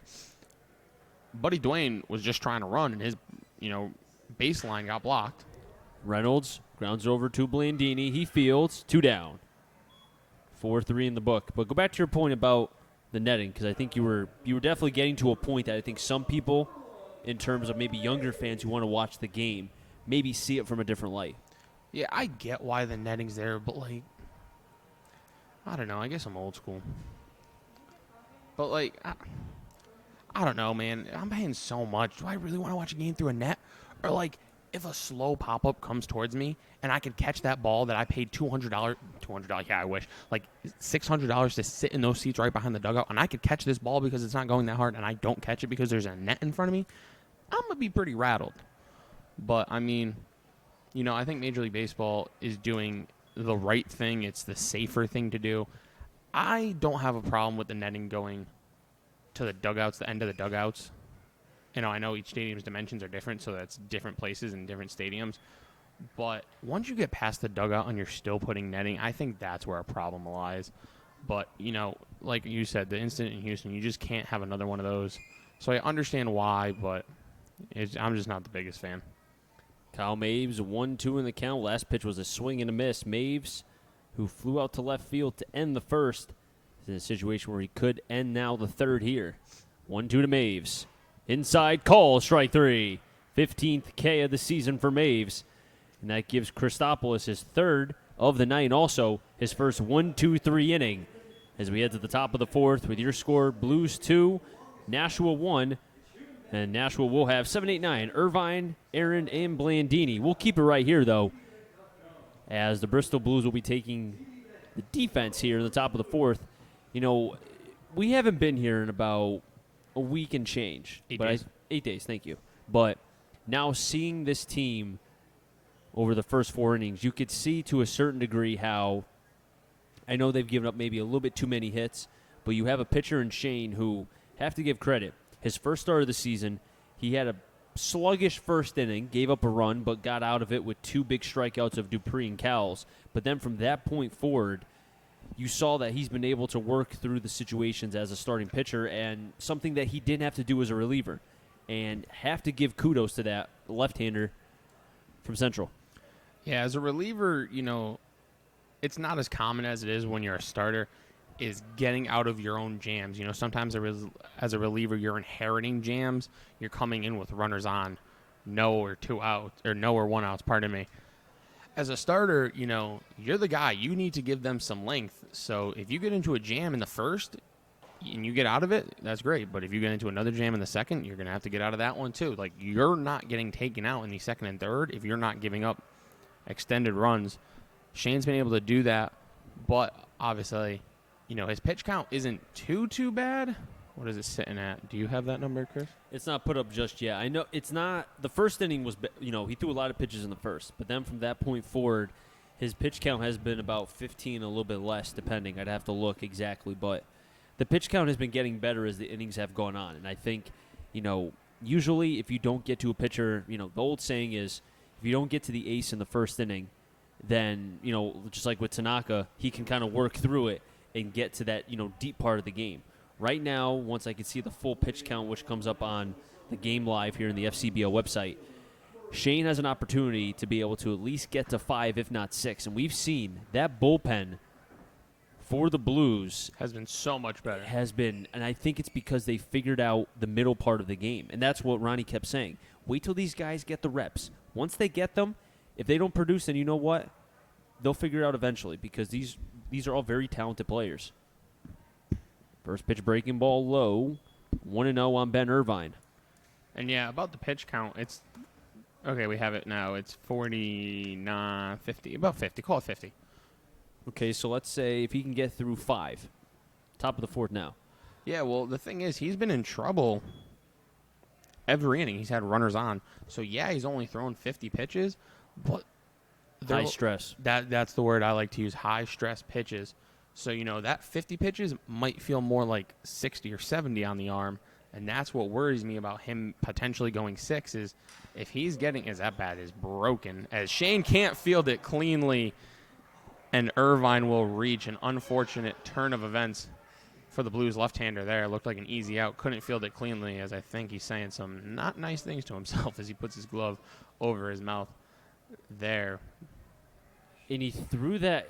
I think he was mad because he couldn't field it. He tried to shot put the ball into the ground, and then it took a wide turn to the right, And if Reiner wasn't behind the plate, Irvine's on at second base, and Matt Shane might be on not top 10. Because that would have been bad. But I think that's nice play from the pitching coach from the Blues to go out, kind of kick away Buddy Dwayne and just have now a heart-to-heart saying, okay, Matt Shane, you're in college. Don't do that again. Simple as that. Yeah, and back to my point about the high-stress pitches. And now all of a sudden, he's got to get out of a leadoff E1 they scored it, which probably the right call. No, that's a right call. That's a play. I mean, it was a broken bat. It was right to Shane, especially because his momentum is, his delivery carries him to third base. That's a play you have to make. Yeah, so now all of a sudden he's got to get off a leadoff base runner. So more high-stress pitches. And if you're the Blues, I'm sure 5 out of them and a spot start, you'll take. 6 obviously would have been ideal, but you'll take 5. Hopefully he'll be in line for the win if the score holds up or if the Blues can even extend their lead. But he still has to get out of the 4th here, working around a leadoff base runner as he throws over to first, as he's done quite a bit this evening with the Nashua Silver Knights, who haven't had great leads, but they haven't been afraid to run either. Now, combined stolen bases, they do have 24. They've been caught 8 times. 1-0. Bump play. Reiner fields it foul. Be 1-1 on Jack Arend. That's a pretty good percentage. That's not a bad percentage. I mean, there's, the Blues have a lot more stolen bases. But I think considering what Nashua can do, about 75%, thank you for the calculator, 75% for Nashua. So when they do attempt to steal, they're getting there at a 75% clip, and that's pretty good. Yeah, it's 75%. I don't know why I couldn't do that in my head. That was simple math. 1-1. Way outside, 2-1. Shane now overthrowing a tad on the fastball. And I think another reason why maybe Shane's a little bit not happy with himself, you're at the bottom part of the order. You don't want to have guys at the top of the order come up with these players on base. 2-1, runners going. Pitch is fouled up, pop-up, possibly in play for Reynolds. Goes near the fence and can't get it. 2-2. He covered a lot of ground right there, but I bet he's fortunate he's not in London. I'm obsessed with London. I want to go back there. The Yankees played so well. I need more London games, and I want to watch the London broadcast. Their broadcasters were so much better than anyone I've ever heard, including ourselves. Why didn't we do an over-under on how many times you'd mentioned London? You've said that like 10 times. I would hammer the over. Oh, yeah, 100%. Hammer it. And we still haven't got to the Yeti thing yet. Yeah, life's too short to bet the under. 2-2. Over to third. Dwayne fires it to second for 1. Over to first. Double play. And they called interference, so even if they did not get the out at first, they would have been a double play anyways. But they did get the out. 2 outs, nonetheless, and nobody on. So great job by Matt Shane to roll 1 there. Buddy Dwayne, great job starting it. Cyril Belanger turning it, even with the interference. Great job by the Blues infield. 5, 4, 3 equals 2. And Connor Blandini at the plate here. I have a shirt that says 6 + 4 + 3 = 2. Love it. Swing and a miss. Daddy hack again from Blandini. 0-1. And Shane went from having runners on base or a runner on base to then rolling up a double play. So that's how quickly baseball can change, fortunes. You could be at the tip of the mountain, and then you could be at the bottom. But right now, Shane went from having a runner on first to then a quick double play. 0-1, breaking ball. I don't know where that pitch was. Must have been low, 1-1. That was a good breaking ball to the back door, but home plate umpire must have thought it was a tad low. Sandstrom is on deck. Dylan Jones, the top 2 hitters for Nashua, on double deck. 1-1. Over to second. Belanger fields. Taps the glove once. Over to first. In time.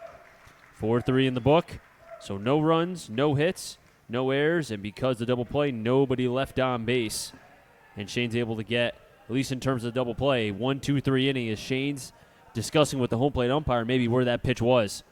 Head to the bottom of the 4th. Bristol Blues will have 7, 8, 9. Reiner, Belanger, and JT Mounts when we come back. Blues up 2-1 over Nashua.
7-8-9. Reiner, Belanger, and JT Mounts made them get on. Austin White, as Reiner was able to get his 4th extra base hit, as he was able to get to second and then came around to score for the second run for the Blues as they're ahead 2-1 over Nashua.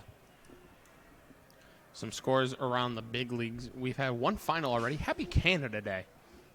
The Blue Jays played a day game today, as they always do on Canada Day. First pitch, high, called a strike, 1-0. They showed out for their country on Canada Day, defeating the Royals 11-4. Good job by the Blue Jays. End of the third in Pittsburgh. They have a 7-1 lead over the Cubs. Reiner, high, pop up into right. Dupree has it camped under and makes the catch. First out, Reiner is retired. In Cincinnati, they're scoreless against the Brewers. Brewers through 4 don't have a hit. At the end of the third in Tampa, the Trop, hashtag burn the Trop. The Rays have a 2-0 lead over the AAA Baltimore Orioles. And then one game will start at 10:10. The Giants will be in San Diego against the Padres. And then the Angels, who obviously we mentioned the tragedy of Tyler Skaggs passing away this morning, as the Blues family send their condolences that way. Their game against the Rangers has been postponed. Sir Belanger at the plate, fouls it back, 0-1. Belanger got a single to right. Back in the second inning, JT Mounts is on deck. So far, Christopoulos has retired 4 in a row. Looking for number 5 here as Belanger's in his way. 0-1, just gets a piece, but behind in the count now is Sir Belanger. I like his bat. A royal blue barrel, matching the Blues uniforms. I'm here for it. 0-1 to Belanger. Swing and a miss. Not here for that swing. 4th K for Christopoulos. And that makes now 5 in a row retired by the right-hander. And this is where I think we've said many times, when he's good and he's showing the consistent command, he has the stuff. Yeah, it's just a matter of having that stuff. You know, he had a rough first couple of innings in the first and the second, but he's really settled down, as he has the potential to go back-to-back 1, 2, 3 innings if he can get the Oklahoma State commit JT Mounts here to end the bottom of the 4th. So 4 Ks for Christopoulos, has retired 5 in a row, and the count 0-1 on JT Mounts, the left-hander. Throws a nasty breaking ball, and JT Mounts came up completely whiffed and then empty on that swing. That's probably one of the nastier breaking balls that JT Mounts has seen in his early career. Not going to lie, I wasn't paying attention. I was looking at the schedule for the Blues. That's okay. 0-2 to Mounts. In below, and Christopoulos wanted that strike 3 call. Instead, 1-2. He was trying to get the back-to-back K. You know, every time I see a bad umpire, you know, I say, okay, it's bad, but at least it's not Angel Hernandez. 1-2. Softly hit up the first baseline. Mounts can run. Christopoulos is going to tag out Mounts, and the side will be retired. That makes 6 in a row for the right-hander Christopoulos, dating back to the 3rd inning. As we head to the top of the 5th, Nashua will have their top of the order, Sandstrom, Jones, and LaRocca. But the Blues lead 2-1. Chris Saunders alongside Matt Polick right here from historic Muzzy Field.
Sandstrom, Jones, and LaRocca. If any of them get on Bramante.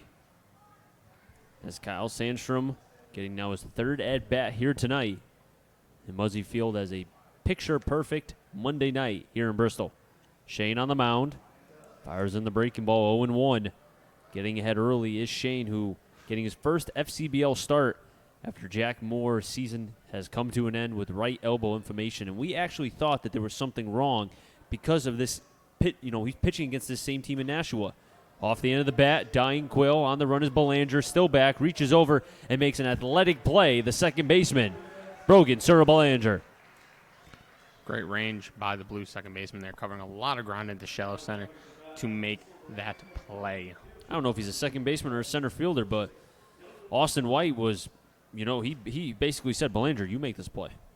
Yeah, and White could have made it. I mean, that kid's quick as a cat. But his first step, I've noticed, no matter if it's either forward or back, you know, laterally, very pristine cuts that Austin White will make. He's a great defender as well as a great hitter. First pitch outside, 1-0. Dylan Jones, his third at-bat. Struck out swinging in the first, one of the 4 Ks for Matt Shane from Central, and also singled and was left stranded in the third. Now, Shane, you wonder if maybe he's starting to get a little bit tired. The fastball looks to lose a little velo. 1-0, fires a high fastball, 1-1. Right now, 41 strikes, 21 balls for the left-hander from Colchester, Connecticut. Yeah, nobody in the Blues bullpen. I'm sure they want to just get him through the 5th and then evaluate from there. I'm sure they'd like to get a couple more runs of support for him. Right now, just a 2-1 lead for the Bristol Blues.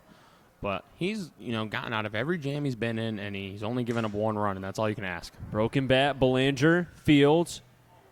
High throw and can't get it as Dylan Reynolds had to come off the bag to make the throw, or rather make the catch, as Belanger's footing looked to be a little bit sloppy there in shallow right field. Yeah, it also looked like he wasn't able to get the ball out of his glove cleanly and kind of bobbled it. So, unable to make that play. That'll go down as an E for the second error for the Blues, as, you know, I talked about it pregame. They've been cutting down on those as of late, but knock on wood, they have not been hurt by the errors tonight. Matt Shane's been able to work around them. Let's see if he can work around another one here in the top of the 5th. Mike LaRocca, hot hitting for Nashua, 2 for 2. Fires in a breaking ball, but hits LaRocca. And now there'll be runners on first and second with 1 down. I mean, in some ways, maybe that's good because LaRocca's been hot, but at the same time, you know, batters will get themselves out 6 times out of 10? A good hitter fails 7 out of 10 times. Now Joe Bramante, who hit a soft liner over to Reynolds for the first out to help Shane get out of an inning where the third and the fourth, there's been runners on base, but Shane has found ways to be able to get out of it. Can he do it again here? Fastball backdoor, call the strike, 0-1. Shane's going to have to continue working his magic, and how long will the Blues go with Shane as he's been playing with fire? I get him through 5, have him be qualified for the win, but then go to that lethal bullpen. 0-1. In the dirt, Reiner can't find it. Now he does. No harm, no foul. Runners didn't advance. Be 1-1. Because you look at the Yankees with Happ. I don't even want to 70, talk about that but dude. but that dude stinks. But the platform of, okay, give us 5, and then we have Britton, Ottavino, Green, Canely, and then you can go to Chapman in the 9th. Just give us 5. Yeah, but Happ can't even do that lately. Dude can barely get an out. 1-1. Swing and a miss, 1-2. Bramante can't hit the fastball to the back door. And now, as I say about Happ and getting somebody, getting through 5 and then having the bullpen warm up, there is somebody warming for the Blues, and it looks to be, I would say, Spencer Fox. If you're enjoying this broadcast, we'll be here all week. Literally all week, except tomorrow night. Tomorrow night, the Blues travel to Pittsfield to take on the Suns. But then you can catch Bristol Blues baseball here at Muzzy or on the Bristol Blues YouTube channel Wednesday, Thursday, Friday, Saturday, and Sunday. And Sunday's a 6 p.m. start. That is correct. Against North Shore. But we will be here all week with the exclusion of tomorrow. So good news for all you guys. 1-2 to Romanti's outside, 2-2. Jones on at second, LaRocca on at first. Jones reached on an error from the second baseman Belanger. LaRocca was hit by a pitch. Romanti now evens the count, 2-2 with 1 out. 2-5-2 for the Blues, 1-5-0 for Nashua. As the Blues have a 2-1 lead, Shane stepping off to regroup. The only team the Blues will not see this week is the Westfield Starfires. We haven't seen them in like a month, I feel like. The Blues will travel to Westfield next Tuesday, the 9th. 2-2 low in the dirt, and now Romanti has run the count full, 3-2. And then on July 11th, here at Muzzy, a 7 p.m. start, the Starfires will be here. And so we'll see the Starfires in about a week and a half. But Dupree's on deck. Cowell's on double deck. The payoff pitch. Foul back. And the more pitches that Bramante sees, Shane will have to continue as the pitch count rises. 46 strikes, 25 balls.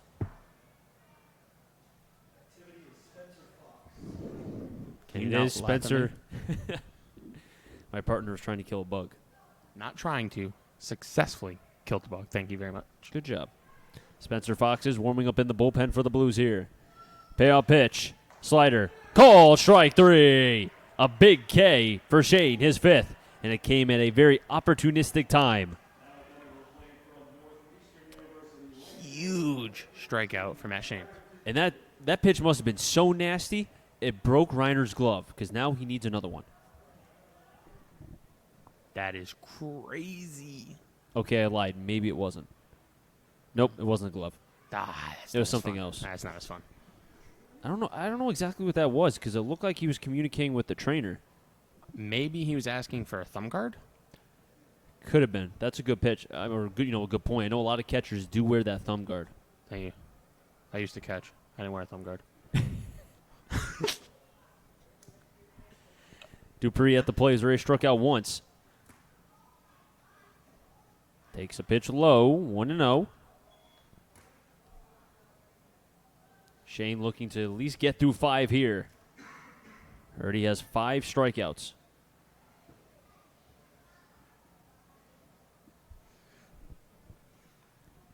Shane gets the sign from Reiner. The 1-0. Fires in the same pitch. Looked to be maybe a little bit higher, but the umpire saying it was low, 2-0. Maybe Angel Hernandez would be a step up from this dude. Be nice. I think I would be a step up. I'm a great umpire. Spencer Fox still warming in the pen for the Blues. Shane behind, 2-0 in the count. Now, as that pitch is fouled off, 2-1. Cowell's on deck, Irvine on double deck. Shane will be in line for the win if the Blues can hold on to this and he can complete this 5th inning without giving up a run here.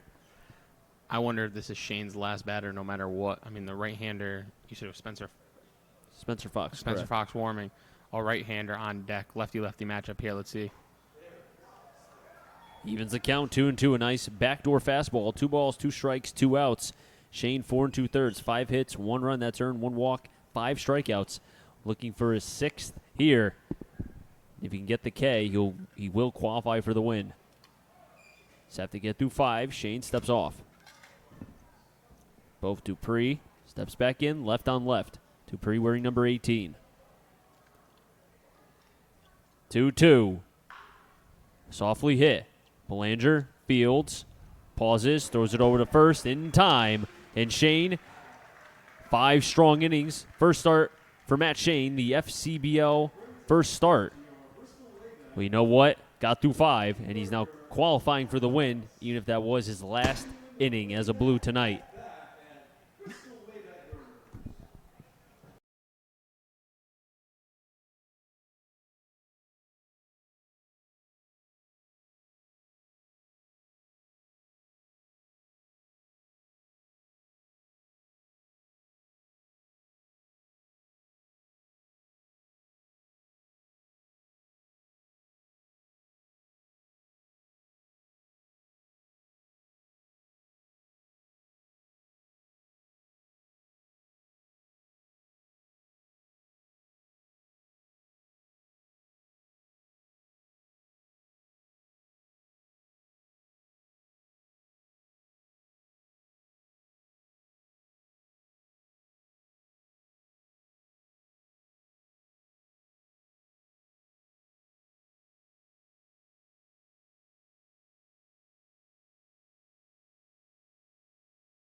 Bottom of the fifth, top of the order. Austin White, Parker Upton, Brandon Miller. If anything get on Buddy Dwayne.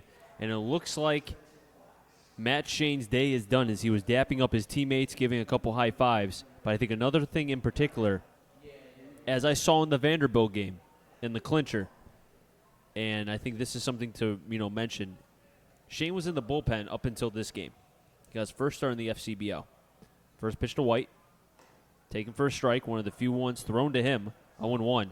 But going back to Shane, he knows the bullpen is where his home was. I think he wants to be able to, I'm going to go back to where my first home was. And that's a heads-up, classy play from the lefty. 0-2, firing strikes into White. Christopoulos, who has retired 6 in a row, looking for number 7. As Austin White is in his way.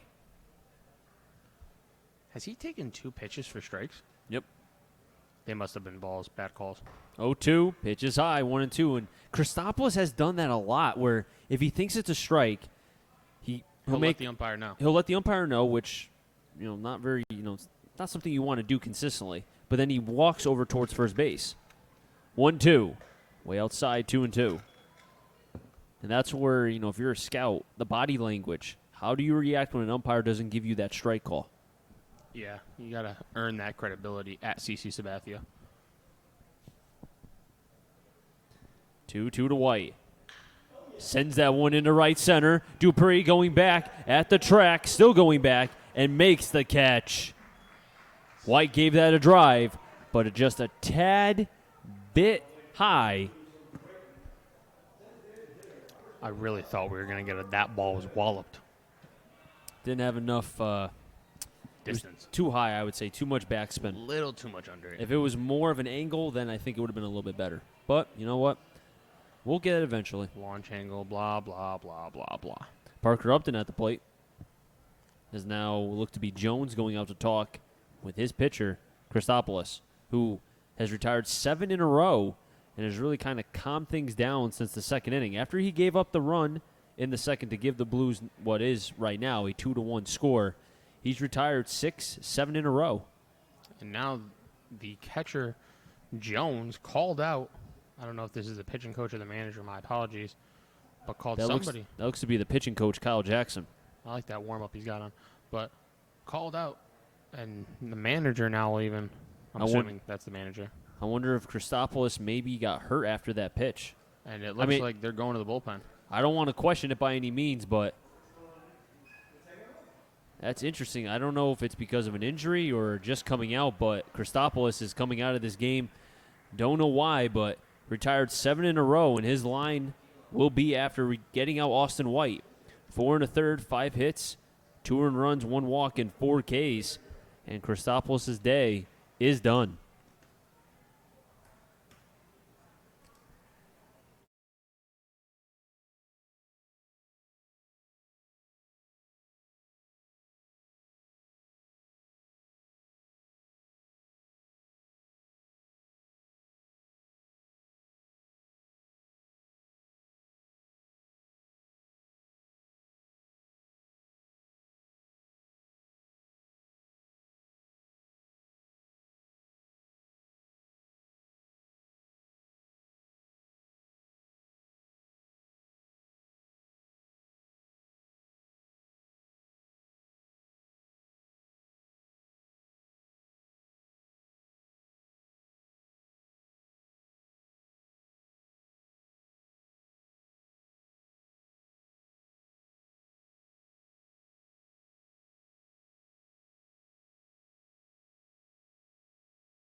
New pitcher on the mound for the Nashua Silver Knights. It will be the 6'2", 270-pound right-hander who goes to Wheaton College, is a junior from Massachusetts.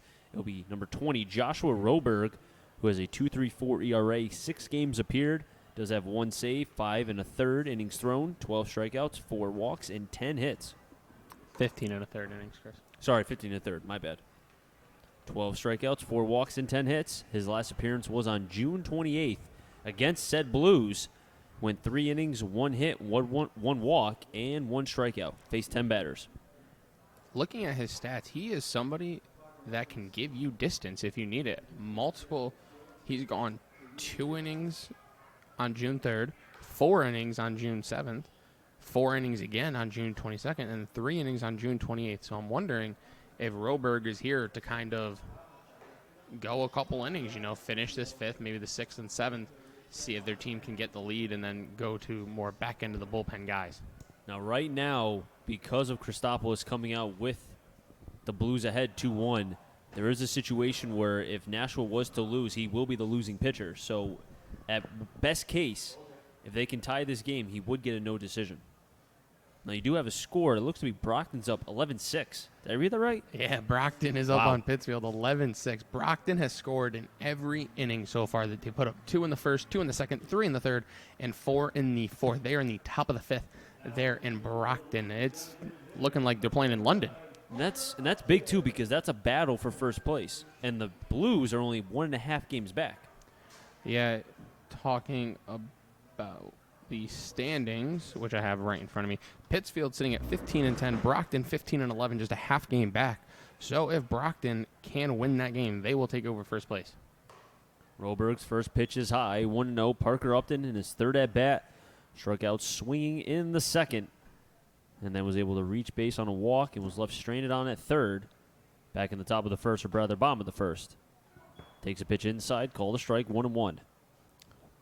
Roberg repping the David Robertson-like stirrups from the mound. Doesn't have the calves, though. 1-1.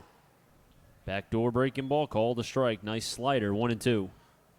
I say David Robertson. Chris thinks it calves. He has diesel calves. He really does. I don't know. I mean, come on. He's got a diesel cutter. I know that. That, too. 1-2. Inside, 2-2. I'll never forget, though, too. I went to a Red Sox game a couple years ago, and I actually talked with somebody in 2-2. Upton, slowly ground ball over to short. Cowles, Fields, across the diamond, gets the out. And 2 down, Roberg retires his first batter in Parker Upton. But as I was saying, I was talking with somebody I was in the craft suite. And there was somebody who actually knew David Robertson. And because Robertson's from Alabama. And he was saying, I couldn't believe it. And I definitely know he wasn't lying because he was bringing up stuff that it sounded like nobody else would know. But he was just saying how hard-working he was. He gives back to the community. And I think that just speaks to the kind of person that, David Robertson is. Yeah, I love D-Rob. Obviously, we have a very crowded bullpen with the Yankees. Didn't really have a spot for him money-wise or pen-wise. Isn't he on the IL? He is. Last I heard, he was on the IL with the Phillies. Unfortunate for him. Miller chops it off the home plate, but then goes foul as it trickles towards the dugout of Nashua. 0-1. But you talk about a guy playing in the toughest market to play in baseball, arguably in New York with the Yankees. And produced. Yeah. Not only did he produce, but he took over for Mariano, and he did a swell job. You know how many people... I got a story about that, too. 0-1. Inside, and gets away from Jones. No harm, no foul. Nobody's on base. 1-1. I can't tell you how many times I heard from, people who do the, radio talk shows like the Michael Kay show, Mike Francesa. Oh, who's going to take over for Rivera? Oh, big shoes to fill. Robinson did well. Soriano did well. Chapman's done well. I mean, I think we can move on from that. Just like Didi and Jeter. 1-1. Way inside. Brushes back. Miller, 2-1. Yeah, Cashman knows how to build a bullpen. Knows how to build a lineup. I mean, this dude gave up Chase and Shreve, who was awful, and he got Luke Voigt. But also, don't forget, he gave up Gallegos, and Gallegos is pitching to a 3 ERA with St. Louis. 2-1. Miller fouls it back. Oh, and hits the light, and now the pieces of the light fall on the players. Oh, my gosh. Jeez. What are the odds? Oh, my gosh. I hope everybody's okay. There's pieces all over, look to be the gravel side, where the Blues are. It is everywhere. I've never seen anything like that. And as long as everyone is okay, that was really cool to see. But if somebody's hurt, that was not cool. Now, what happened was it was a foul ball off the bat of Miller. It went up, and as it was going up, it hit the light. I can't tell which light it hit, but then pieces, almost like snow on a winter day, it just started to come down, and players scattered from the dugout. What are the odds? That was amazing. And the whole crowd, wow. Even the bullpen of the Blues is coming down. That is unbelievable as Roberg will toss with his catcher while that gets cleaned up. I mean, you got to clean that up. I mean, no, you have to. You can't play until that's cleaned up. Foul because ball over there, somebody slides, somebody can get seriously hurt. Got to clean that up immediately. Slice up their knee. I mean, I don't care if they have, in the case with Jones, if he has a guard. I mean, glass is glass. And you have to make sure the players are safe. First and foremost, we're glad that everyone seems to be okay in the dugout for the Blues. I have never seen that before. First time for everything. It's almost, the light poles are like parking lots when you're playing at a field where there's a parking lot behind home plate or, on the field. It's like the ball never finds the car. Never. It never finds the light pole. It never finds the light. And then it does, and it's like, whoa, that actually happened. Now, it looks like... You know what this kind of reminds me of? What, Chris? I don't know. Actually, no. Actually, I can think of something. You know how when you watch like a janitor, and he's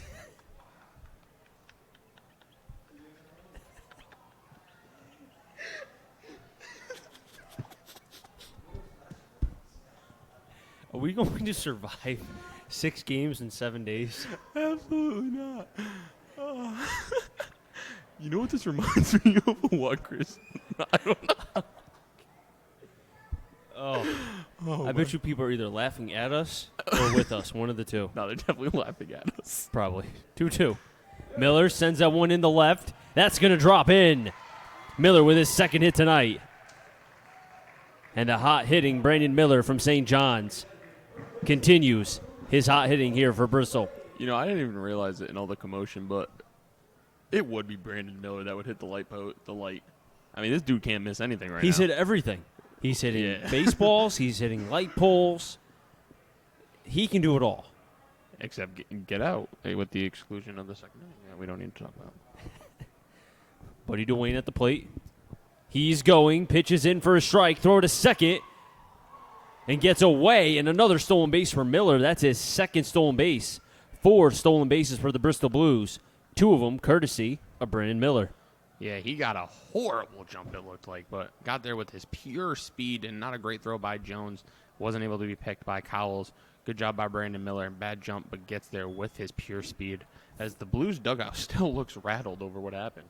13 stolen bases for Miller this season, 2 tonight. Roberg fires one into Dwayne, but it goes foul up the first baseline, 0-2. And it looks to be still that the pitching coach for the Blues is trying to clean up what's left of the glass as he's scooping it up and putting it into the garbage bags. Or garbage bag, I should say. Does that remind you of like somebody scooping you ice cream, Chris? No. But a janitor, yes. Shout out my dad, he's a janitor. 0-2.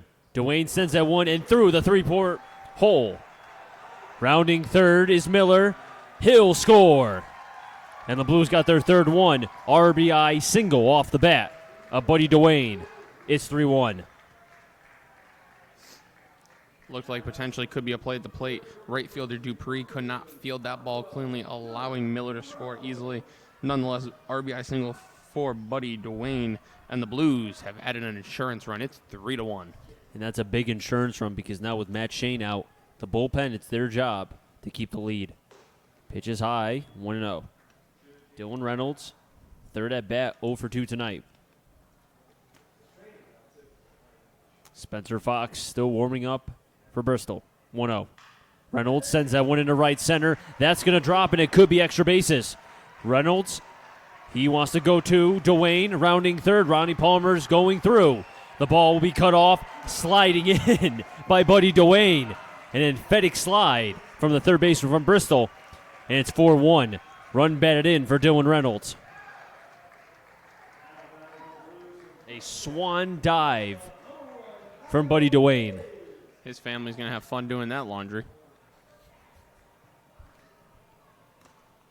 A clean jersey is a boring jersey. I just love the slide from Buddy Dwayne. He didn't have to go face first, but He you didn't know even what? have to slide. No, but he wanted to anyway. Yeah, why not, man? Just for fun. Pitch is high to Kyle Maves, who is 0 for 2 as well. Maybe he could do the same thing as Reynolds. Clean it up in terms of being able to get on base.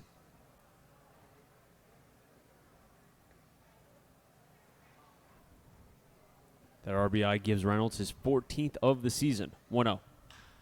Maves pops it up. Might stay in play.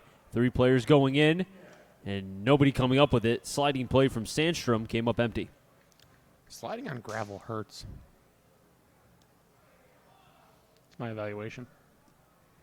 Now our camera operator's killing a bug as well. Both my color commentator and my camera guy killing bugs left and right. He probably did it smarter than me, though. He's going to Yale. Well, he actually tried to kill it and clap it. You tried to use your knuckles. No, and I was then push. backhanding it. Okay. You know, backhand someone. Your mom ever slap you backhanded? No. You were just that. No, you were just that well behaved. I have an Italian mom. I got the spoon. Pitch was slow, 2-1. Did she? What was she like? Stirring the spaghetti and then just whipping you with the same spoon? I mean, it's an Italian household. You need to be nice to your parents. Don't do anything Well, I think bad. you should be nice to your parents no matter what kind of household. Well, you you're should be, in. but if you have an Italian mom, I mean, people who are Italian, if you're listening, you know. Pitch was low, 3-1. I mean, I'm sure Kyle Maves doesn't know because, he's probably not Italian. But we do know he's from Canada. Happy Canada Day, Kyle May.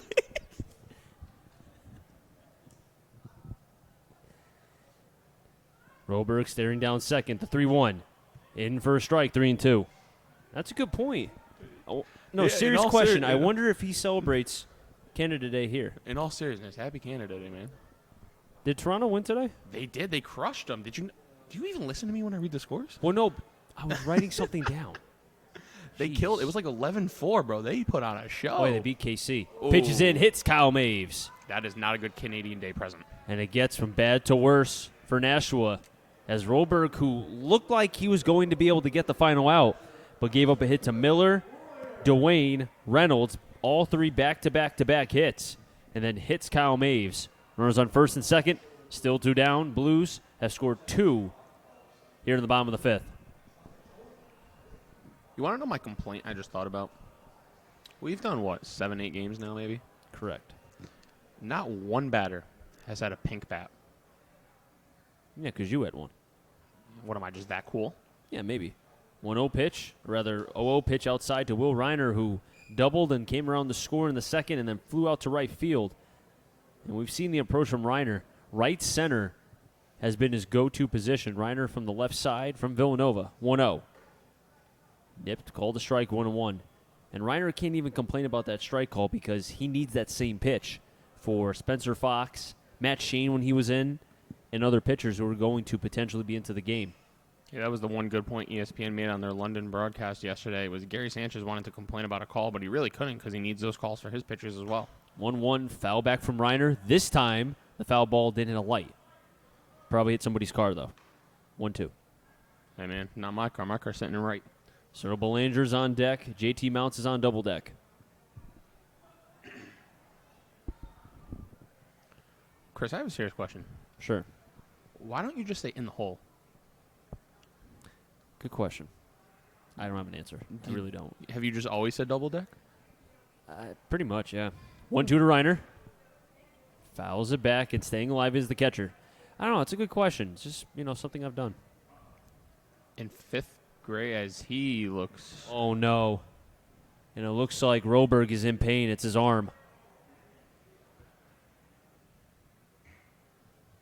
And that's not what you want to see.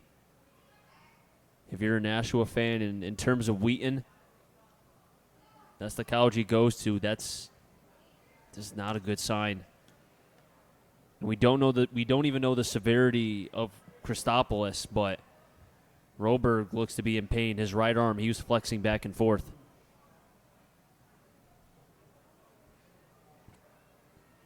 And I can't tell if it looks like he's holding the front part, not the back part of the elbow, but the front part. As they will bring in a new pitcher. As we just hope it's nothing too serious. We hope Roberg's okay, but pitching change here from Nashua. We'll be back.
Pitching change for Nashua's.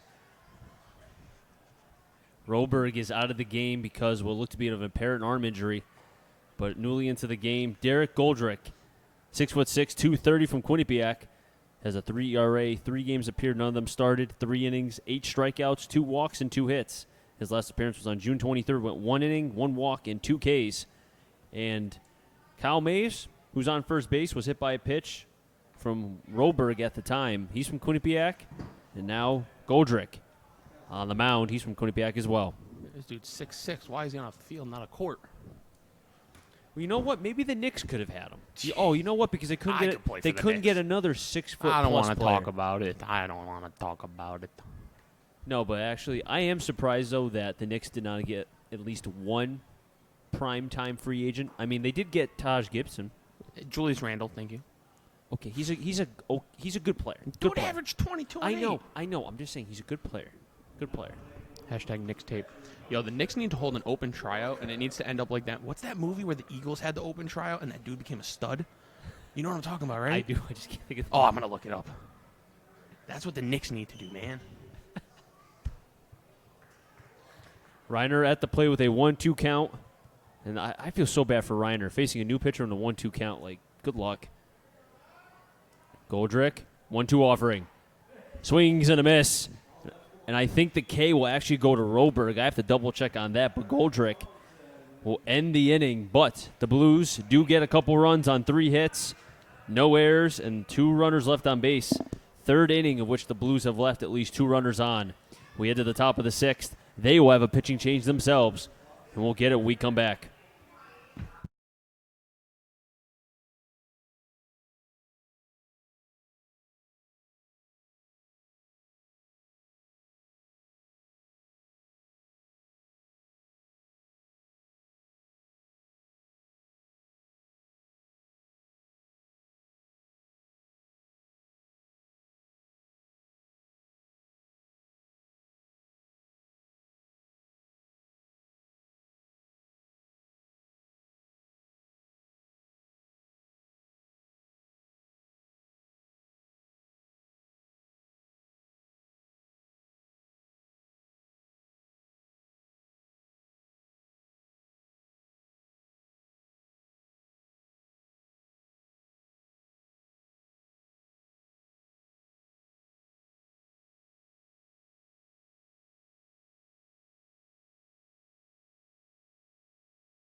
New pitcher on the mound for the Blues. It will be Spencer Fox as Matt Shane's day is done. 5 innings, 1 run, 5 hits, 5 Ks, and 1 walk. He is in line for the victory. Spencer Fox, 0-2 with a 7.29 ERA, 8 games appeared, did start 1. 12 and a third innings thrown, 19 strikeouts to 13 walks, 10 hits have been allowed. And the last appearance for Fox was against Nashua, or not Nashua, the Navigators.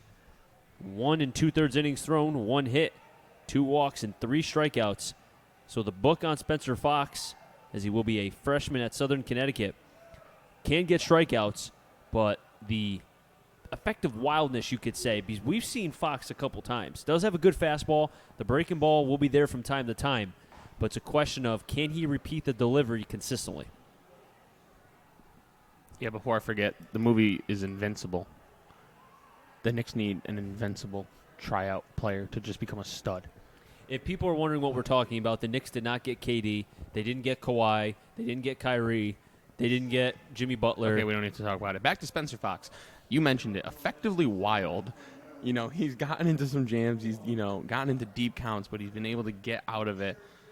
And, I think it's a matter of just finding consistency and being able to locate his pitches. And once he can find that, he can be an elite arm out of this bullpen for the Blues. And he has a good fastball. I mean, I wish we had a radar gun like Nashua. Yeah, we're not as cool as them, I guess. But I will say, though, Fiello, who did start a couple days ago, did throw 92. So that's a good sign from the right-hander from Hofstra. But for Spencer Fox, he will be facing 6, 7, 8, Cowles, Irvine, and Aaron. If any of them get on Blandini. The Blues do have a couple runs here for Nashua 1. First pitch from Fox. Big swing and a miss. There's the power fastball. 0-1 on Cowles.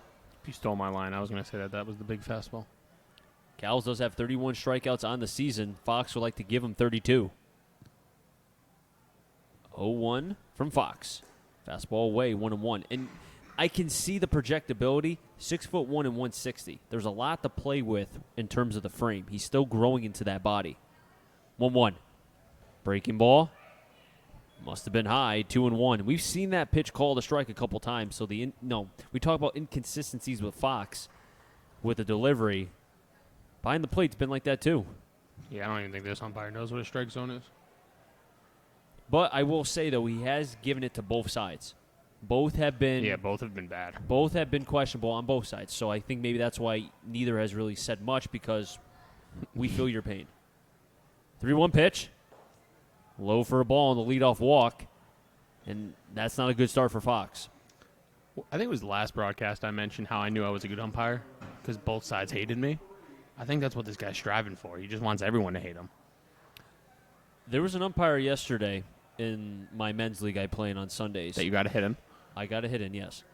The umpire called a strike to end the game 5 feet above not my head, but the player's head. It was bad. He's not getting paid by the hour. What do you expect? Breaking ball low, 1-0. Irvine, so far 0 for 2, or rather 0 for 1, did reach on an error, but then was out on a fielder's choice back in the fourth.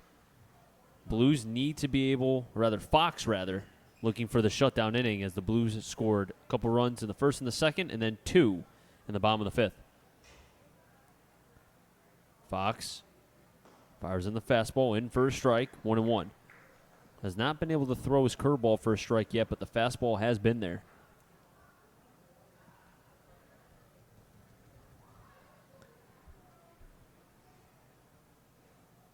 Two strikes for Fox, 5 balls. 1-1 count on Irvine. Fox to the set, waits. Breaking ball in, but a little bit more in than usual, 2-1. That pitch moved. But I think that's where you can see that Fox has good stuff. It's just the command. Exactly. It's harnessing that stuff. And sometimes it takes 200 innings, 300 innings to be able to find where your release point is. 2-1, runners going, swing and a miss, throw to second. Not in time. Stolen base for Cowles. And what a throw by Reiner. That was right on the money. And even Reiner's asking the home plate umpire. It was right there. Bro, what? Can we get a replay of that? I'm in shock. I think so was Reiner. I think Reiner almost wanted interference. We're actually able to see the replay. Shout out Yale for the replay. See, I don't know if Maves applied the tag on time. It might have just been a tad late. But an excellent throw by Reiner. It couldn't be any better than that. Yeah, that dude got a cannon. He's already thrown out a couple runners this year. 2-2 to Irvine. Curveball just gets a piece. You know, I almost wish there wasn't a net here so balls can come up here and I could see Chris try to catch a baseball. Tommy Hughes warming up into the bullpen, or rather in the bullpen for the Blues. Or rather, he's lightly tossing, but we could see him. He's had the last 2 appearances, he's pitched well. Getting loose. I like that term. That's a good point. What was it? Oh, yeah. Cal's on second base. Aaron on deck. Irvine at the plate. Spot Spencer Fox, the 2-2. Fouls it back. We'll do it again. And it's 9 o'clock exactly here in Bristol, Connecticut. Chris Saunders alongside Matt Pollock. Jack O'Donnell on the computer manning the controls. Connor on the field camera. As Bristol Blues facing the Nashua Silver Knights. Top of the 6th. Nobody out. Cal's on at second. Irvine at the plate. Fox relieving Matt Shane, who is in line for the victory. Pitched 5 strong innings with 5 strikeouts and 1 walk. 2-2. Inside, 3-2.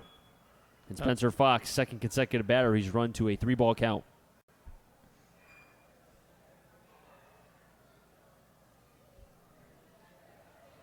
Yo, this umpire just held up the 3 balls, 2 strikes, and he didn't use 3 consecutive fingers. He used his pinky, his pointer, and his middle. Payoff pitch is low, back-to-back walks. And Fox, we've talked about the ineffectiveness from Spencer Fox. Just like how we could say in some cases with Christopoulos, when he's good, he's good.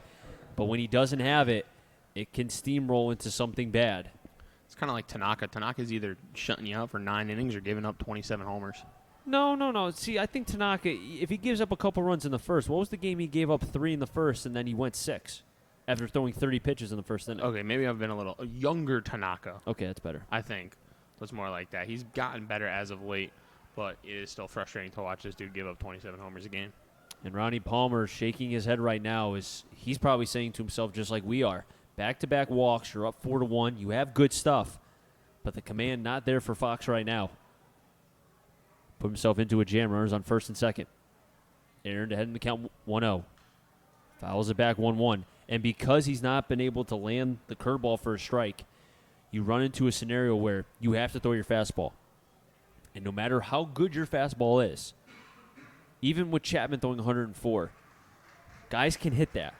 And unless Fox can locate it precisely where Reiner is placing the glove, Nashua will put the bat on the ball. Yeah, the only pitcher that could tell you exactly what he was throwing, where he was throwing it, and can get you out still was Mariano Rivera. And Rivera was one of the greats. No, probably the best. He was the great. Best that we'll ever see, I would say. I don't think we'll ever see another Rivera. No one will ever see another Rivera. 1-1 count on Aaron. There's the breaking ball again below, 2-1. And he's trying to find it, just cannot. And you mentioned it. Now he's in a count 2-1. You really don't want to run it 3-1, so you kind of almost got to throw get me over fastball here. And I'm sure if we know that, Reiner knows that, Aaron knows that. Yeah, I'm sure he's got bigger brain than I do. Aaron batting from the left side, bat on the shoulder. Swing and a miss. He might have chased ball 3. That was a daddy hack. 2-2. 4-8-2 for the Blues. 1-5-0 for Nashua. As it looks like Wesley Leahy is warming up in the bullpen for the Blues. The St. Paul High School product.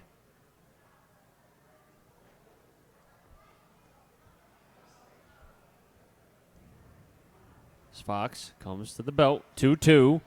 Sends that one in the right. Reynolds in foul territory. Diving play made by Dylan Reynolds. Oh, what a play by the first baseman. Reynolds tracks so much ground. That was a web gem play. That should be in the top 10. Yo, Woj, you follow the Twitter. If we tweet that, you going to get down Sports Center for me? I mean, hey, that was a web gem play. We're watching that again on the computer. That has to go on ESPN. We definitely got to. We're like down the street from them. We got to go. Social media for Bristol. Hand submit it. Make it happen. Connor Blandini at the plate. Big first out, and Fox, he may owe Reynolds a Gatorade. Pitch is high, throw back to first, and he gets the pickoff. Reiner, what a throw. The Villanova product, man, showing off the cannon. Dun-dun-dun, dun-dun-dun. Back-to-back heads-up plays, and now Fox was in a jam first and second, but now Dylan Reynolds makes a diving play. Reiner picks off the runner on first. That was Irvine. And now 2 down. Sorry, Chris. Irvine not happy about that. He had some words for the base umpire. He got back to the dugout and chucked that helmet. At least he didn't come back and hit him like Brett Gardner. There's the breaking ball, drops in for a strike, and that's what having an excellent defense does. You have a diving play by your first baseman. Your catcher picks you up. Now, instead of feeling like I'm the worst person in the world, now it's a situation where, you know what? My team picked me up. Let me do the same thing and get this last out here. Yeah, huge confidence now for Fox. You know, his defense picked him up. Now it's like, okay, I can do this 1 out away, and I'm done. Let's go. 0-1. Fires it in for a strike, 0-2. Great spot by Fox right there. What do they say? The game is 90% mental, 10% physical. No, it's 90% mental. The other half is physical. That's the quote from Yogi. Okay, well, I'm saying my quote. Well, you're not as cool as Yogi. You're right, I'm not. I don't have as many rings either. 0-2. Breaking ball, sharply hit, and past the diving Belanger and into right field. Rounding third and scoring is Cowles. Throws caught off by Maves. A 2-out single RBI version for Connor Blandini. It's 4-2. And now that pickoff by Reiner looks even larger because if he didn't pick that runner off, you're looking at first and third now with 1 out. Instead, yes, you gave up the run, but you still only have a man on first and 2 outs. And because they were up 4-3 or 4-1, now it's 4-2, you do have a couple runs to play with, but I would think this may be the last inning regardless for Spencer Fox, as Leahy is still warming up in the bullpen. But now top of the order for Fox. First pitch to Sandstrom, hidden for a strike, 0-1.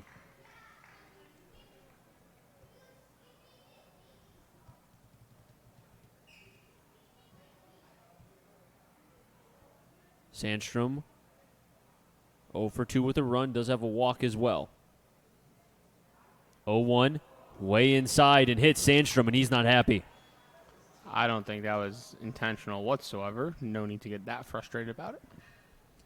But at the same time, I mean, you're hit by a pitch. I could see the frustration. But I don't think that was a signal. That wasn't any, to start a fight, nothing. It's just a pitcher right now in Fox who is struggling with his command and trying to be able to get through. And this is the part that Ronnie Palmer mentioned many times to us. You have situations like Fox who trying to be able to figure out his delivery. I mean, what'd I say? 6'1", 6'2". He's $160. He's probably $165 soaking wet. And he's a young kid. He's going to his freshman year at Southern. And sometimes it takes a while. You need the innings. And I think that's, for the pitching coach for the Blues to be able to go out, settle down the young right-hander, and say, you know what, your team picked you up. All you need to get is one more out. Dylan Jones, by far the best hitter. If you want to find your best stuff, here you go. Now's the time. Have to. I mean, one swing, Jones already has a home run. One swing will put Nashua ahead. Or better yet, you put the ball into the gap. I would say you probably have a tie game. Sandstrom is a good runner, not a plus runner, but the runner on second base, Blandini, does have good speed. And 2 outs, you're running on contact. You don't have to worry about if the ball will be caught. Exactly. First pitch, Jones sends that one into left center. White right there to make the catch, and he will for the third and final out. Fox escapes giving up only one with the help from Reynolds and Reiner.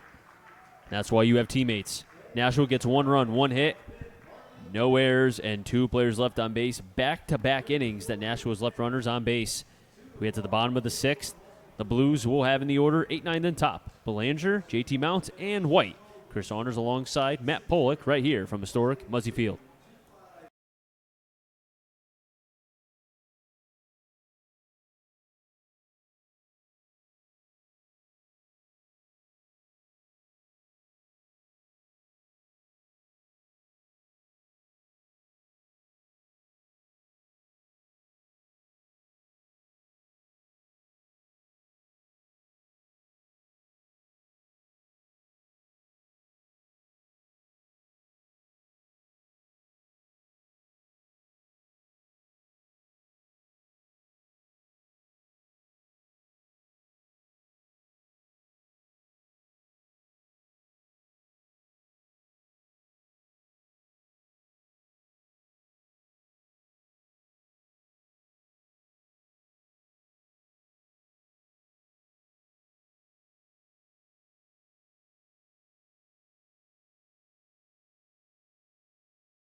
Derek Goldrick in now for his first clean inning as he came in with a 1-2 count after the injury of Joshua Roberg, which looked to have been his right hand, the Wheaton College product. We hope he's okay, as well as Christopoulos. Both came out with suddenly, and we could assume injuries, but either way, we hope they're okay. But Derek Goldrick from Quinnipiac, his first full and clean inning of work, as he's facing 8-9 then top as a swing and a miss from Brogenstor Belanger, 0-1. Reared back for a little more on that fastball, it looked like. He's a big boy, 6'6", above 200. Yeah, go play for my Knicks, please. The 0-1 fires in an 0-2. Such a good spot. And I also want to check as well. I should probably know this, so shame on me. Shake my head. If he pitched at all in the regional, that's something we should check. 0-2, hesitation, fires in a fastball, but outside, 1-2.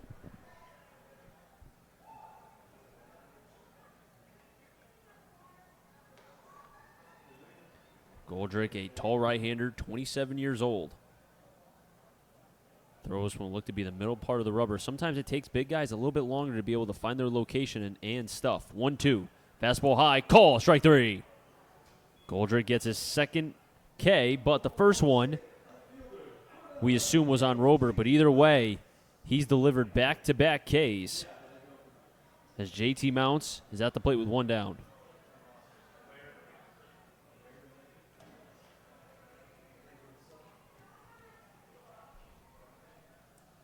JT Mounts going to Oklahoma State in the fall. First pitch, check swing, doesn't matter, call the strike, 0-1. And on Game Live here on the FCBO website, they will give Goldrick the strikeout of Reiner, so he does have 2 today. He did not pitch in the regional. 0-1. Fastball low, 1-1. What a run by Quinnipiac. I mean, I know we mentioned it many times, but to beat East Carolina, have to give them a lot of credit. 1-1. Mounts fouls it back. Again, hit the middle part of the light pole. Didn't hit the light, but that light pole is getting a beating. 1-2. I still can't believe football hit a light. Neither can I. That's crazy. Apparently it happened last year, too. I wasn't here last year, but... See, I don't remember it hitting a light, though. Yeah, you Excellent job by our P announcer, John Woods, remembering that, because I didn't remember. As he wears his Bentley hat. No. Was it Bentley? It was Bentley. Is he supporting the enemy today? 2-2. Way outside, 3-2. No, but going back to Quinnipiac, they went up against a powerhouse in East Carolina. And I think it was the last game before they had to play Campbell. They took them. It was like back and forth. It was just one of those really exciting games. Payoff pitch in for a call. Strike 3. 3 consecutive strikeouts from the right hand of Derek Goldrick. He looks like he's got great stuff and a great fastball from what I've seen in a full inning now, 3 outs. Well, that's why I wondered if he pitched in the regional, because he's got a good fastball. We haven't seen the breaking stuff yet. He hasn't needed it because Belanger and JT Mounts, at least from what we could tell, didn't look comfortable against that fastball. But this will be the test here. Austin White flew out to right field back in the 5th. Was close to hitting the first home run here at Muzzy Field, but came just a tad short. First pitch to White. Inside for a ball, 1-0. Let's see how his fastball translates against the hot-hitting Austin White, who came into today batting .387. 1-0. Towards left, rather up the third baseline, but foul. He did struggle at Quinnipiac this year. 5 appearances. They were all starts. 0-3 with an ERA over 16. In just 9 2/3 innings, he gave up 18 earned runs, 16 walks to just 4 Ks. 1-1. Drops in the breaking ball, 1-2. If you told me like that curveball and that fastball does not look like something that would translate to a 16 ERA. No, it doesn't. But I mean, it's D1 baseball he's playing. He was a freshman.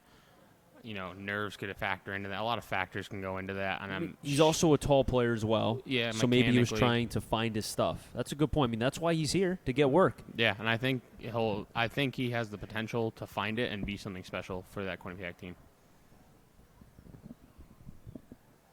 2-2 to White. Check swing. Did he go? And they're going to say he did. Goldrick has struck out Reiner, Belanger, Mounts, and now White. That's 1, 2, 3, 4 strikeouts for the right-hander. Derek Goldrick head to the top of the 7th. Blues 4, Nashua 2.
New pitcher on the mound for the Blues. It will be Wesley Leahy from Southington, Connecticut.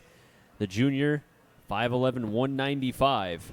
And Leahy, 1-0 with a 4.05 ERA. 4 games appeared, 6 2/3, 3 strikeouts to 3 walks, and 7 hits. His last appearance was on June 29th against the Bravehearts. Went an inning and 2/3, 1 run, 2 hits, 1 walk, and 1 strikeout. Faced 8 batters. And he relieved Spencer Fox, who went 1 inning, 1 run that was earned on 1 hit and 2 walks. But Fox had help from both Dylan Reynolds and Will Reiner.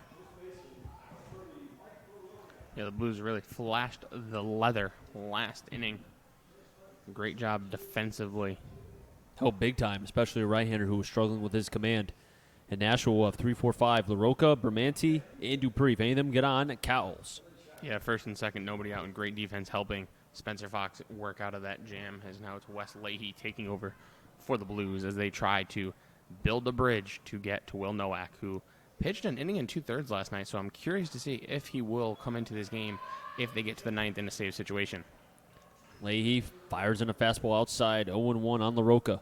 LaRocca, who is right now 2 for 2 with a hit by pitch. Back in the 5th.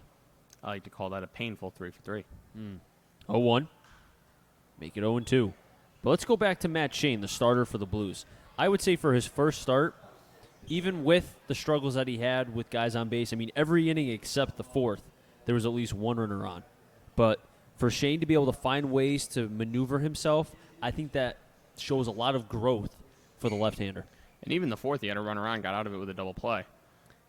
0-2 to LaRocca. Fastball high, 1-2. So it was a great job by Matt Shane working out of jams, and I think we'll be getting a lot more starts for the Blues. I think that's his new role. I think he'll be a starter with the loss of Jack Moore. And, we got a stretch here coming up. They're playing 8 games in 8 days or something like that as the ball's grounded to short. Maves makes this throw over to first. 1 away here in the 6th. Score that 6-3 in the book. And the first time that Maves has been able to get a ball that was actually hit to him as he's had to show his range here today at Muzzy Field. It's the 7th inning, not the 6th. My apologies. Joe Bermanti here in the top of the 7th. Bermanti does have a hit, but then he lined out to Dylan Reynolds back in the 3rd and then struck out looking in the 5th, which was the final K for Shane That was his 5th tonight. He is in line for the victory. Leahy fires in a fastball in, 0-1. That was another daddy hack. Nashua has shown that. I mean, they've come into this game 240, but they do have 12 home runs. Yeah, they're not afraid to swing it. Do they lead the league in homers? I do not think so. 0-1. Drops in the breaking ball. Does Leahy 0-2. I'm pretty sure Pittsfield does. At least coming into today without the updated stats. Yeah, Pittsfield definitely leading. They got a small stadium or something? They got 20 dingers. No, they just have a lot of guys who can hit. Yo, That's why they're in first place. That's where the All-Star For game now. is, bro. That might be a derby lit. 0-2, swing and a miss. Leahy gets the K as Bermanti goes down swinging. Home run derby in Pittsfield with that stadium? They hitting 20 dingers there? That could make for a fun derby. It will be fun going to that All-Star game, and I'm glad you mentioned that because as Dupree's up to bat, there'll be some questions about who will make the team from the Blues. As it looks like somebody just got thrown out, and I wonder who it was. And I can't tell exactly who it was, but the umpire said, "You're gone."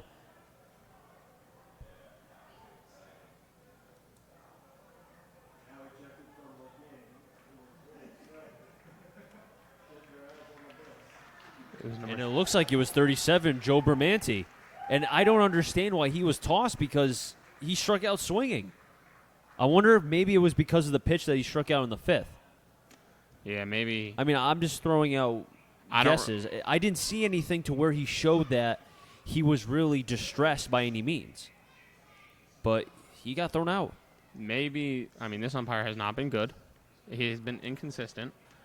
My guess is, he's been hearing chirping all night from both sides, and maybe Branty just said something that pushed him over the limit, and he just got I don't want to call it the short end of the stick because you should never talk bad to an umpire unless you're an announcer. Oh, stop. First pitch, swing and a miss, back door, Dupree, 0-1. But a great point by Jack O'Donnell, who's manning the computer for us. He said that there was a curveball that he saw, and that's a good point, by Bermanti in the 5th. That was a little bit high, and he wasn't happy with it. That could have festered to that at-bat. That's that big Yale brain remembering that. Shout out, Jack. Cowles is on deck. Irvine on double deck. Dupree did strike out in the 1st, does have 24 strikeouts on the season. The left-hander wearing number 18 from Nashua. 18 is the best number to wear for the Silver Knights. 1-2, fouls it back. Because Didi Gregorius wears 18. Sir Didi, Knight. And he's a future free agent as well, Didi, so we'll be interesting. We're signing him back. Well, he hasn't been signed yet. I'm boycotting if they don't. Have to. I mean, think about it. Torres at second, Didi at short. That's up the middle for the next 7 years. That's elite. 1-2 to Dupree. Up the first baseline, but foul. My question is, what are we doing with McGilly and Duhar? Well, that's the, if we're going to talk about the Yankees for a second, that's the question where the Yankees will, you can't trade him now because his value is a little bit low because of the shoulder. So, does Gio Urshela repeat this year? Will he be another Luke Voigt? Who knows? But that's a question that Brian Cashman and the rest of the front office will have to figure out. 1-2 breaking ball. Tad high, 2-2. 2 balls, 2 strikes, 2 outs. Blues leading Nashua 4-2. Home plate umpire doing a little bit of excavating here at home plate. I got to clean tomorrow. That's our one off day. I'm going to clean my room. There you go. I'm sure your mom will be happy. Yeah, my mom's going to Florida, leaving me in the house alone for a week. Oh, I pray for the dog. Yeah, me and Juju will be all right. 2-2. Change up outside, 3-2. Dupree was behind in the count, but Leahy trying to be able to find that 1-2-3 inning here. But he's run the count full on number 18, Dupree. Leahy comes to the set. Near 3-2. Dupree sends that one into center. And a 2-out single off the bat of Dupree. That was a missile off the bat. I want to know that exit velo. Well, it looked like he knew that Leahy was going to throw him a fastball because he couldn't really get anything else over the plate, at least in that at-bat. And that gives Nashua life as Cowles will be coming up to the plate. And I'm glad you mentioned exit velo because the Yankees signed a 16-year-old prospect, Jason Dominguez, who has 110 mile-per-hour exit velo off the bat. 16 years old. Yeah. Has, according to some scouts, and I quote, stupid power. First pitch to Cowles, fouls it back 0-1. and he's been compared to Trout, better than Trout when he was 16. Who knows what he'll be, but for him to get over $5 million of international bonus money, which is 90% of their pool money, he has to be at least pretty good. Well, Brian Cashman loves international pool money. Well, he also trades players to get money as well. Breaking ball high, call the ball 1-1. Because let's not forget, last year they traded, Adam Warren. I think they traded Pazos. Maybe that was 2 years ago. But they traded a bunch of guys to get international bonus pool money so they could use that between last year and this year. 1-1. Foul back off the bat of Cowles. 1-2. And the Yankees, pardon me for not remembering the name, have some dude lighting it up in Double A. It's not Devy Garcia. You mean the hitter? Yeah, Devy Garcia. Yeah, Devy Garcia, the pitcher. Yeah, he's lighting it up. He's been killing it. Don't be surprised if he gets traded, though. Just saying. Hey, man, give me Max Scherzer. That's not happening. 1-2. Breaking ball low and down. 2-2 again. 2 balls, 2 strikes, 2 outs. Leahy had Dupree in that same situation, 1-2, but then fell behind to a 3-2 count and then threw a fastball down the middle. Leahy trying to not do that again here. Trying to retire the 6th batter in the order for Nashua. 2-2, fastball high, 3-2. Irvine on deck. Chris, is it me or is this game coming to a screeching halt? Since Fox came in, it seems like, that and you had the injuries for Nashua, so the game has really slowed its pace. It's 9:27 currently right now. 3-2, runners going, it's low. And another walk for Blues pitching. And nobody is warming in the Blues bullpen. This is Leahy's inning to get out of. Well, this is where the coaching staff for the Blues wants to see these young pitchers get through and out of, if they get into jams, see them get out of it, because that's the only way they're going to grow. Ben Irvine at the plate from the left side. One of the many left-handed batters for both Nashua and Bristol. Leahy got 2 quick outs. Chopper over to Maves. Nobody's at second, has to get it to first, and just gets the out. As the second baseman Belanger wasn't even at second base, but a heads-up play by Maves to be able to get the out and allow Leahy to escape a jam. No runs, no hits, no errors, and 2 players left on base. 3 consecutive innings for Nashua that they've left runners on. We head to the bottom of the 7th. Blues 4, Nashua 2. We 2-3-4, Upton, Miller, and DeWayne. We come back. Chris Saunders alongside Matt Polick right here from historic Muzzy Field, live on the Bristol Blues YouTube channel.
Bottom of the 7th, Upton, Miller, and DeWayne. First pitch low for a ball, 1-0. Still on the mound, Derek Goldrick. Fires another pitch inside, 2-0. 4 strikeouts for Goldrick thus far. Came in for the injury of Joshua Roberg. Was able to get Reiner and then struck out Belanger. Mounts as sends one into left center. That's going to drop first hit allowed off the right hand of Goldrick, and that was Parker Upton.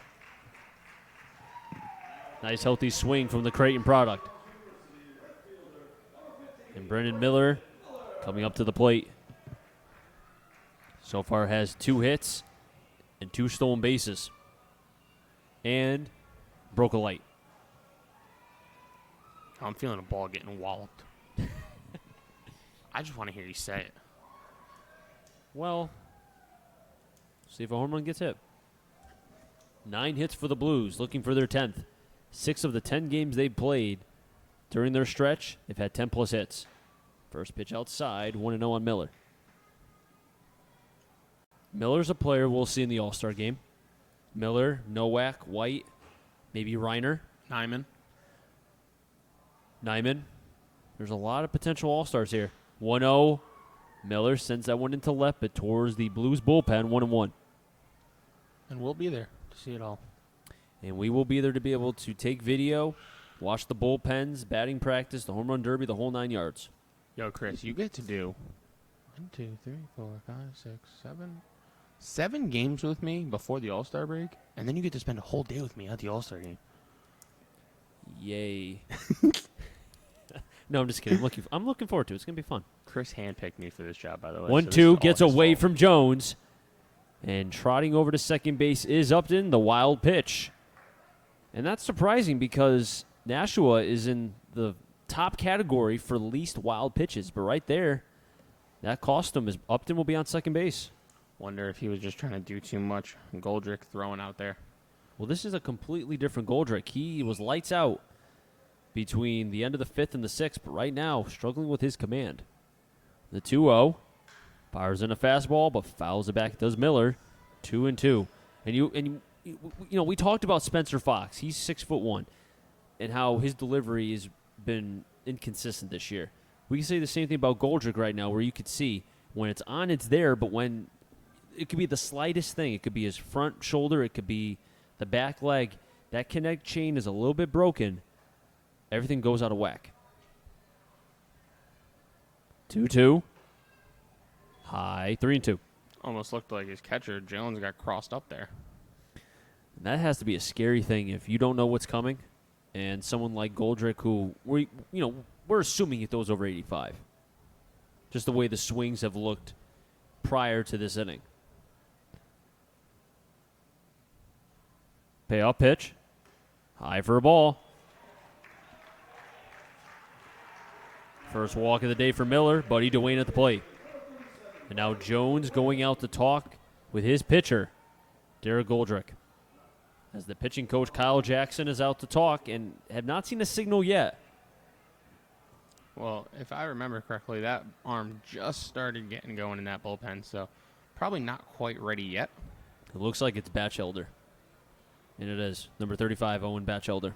Okay, I don't know how you could see that far away, but good for you. Well, it's a lefty, and it's the delivery. Yes, I remember deliveries. Thank you. That's a pitcher in you. Yeah, pretty much is. Want to know what I remember? Nothing. Cool uniforms. You do remember that. I give you a lot of credit. Thank you. Runners on first and second. Upton at second. Miller on at first. Dwayne at the plate. Buddy Dwayne already with a hit, a run, and an RBI. Looking for a couple more here.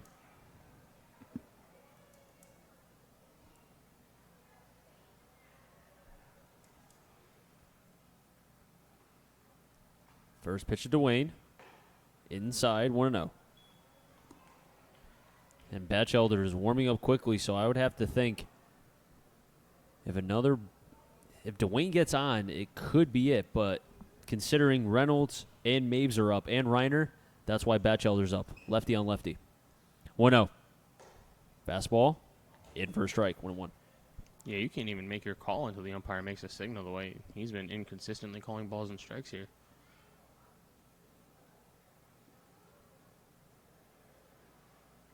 Goldrick with 5 strikeouts, but in a jam here. First and second, nobody out.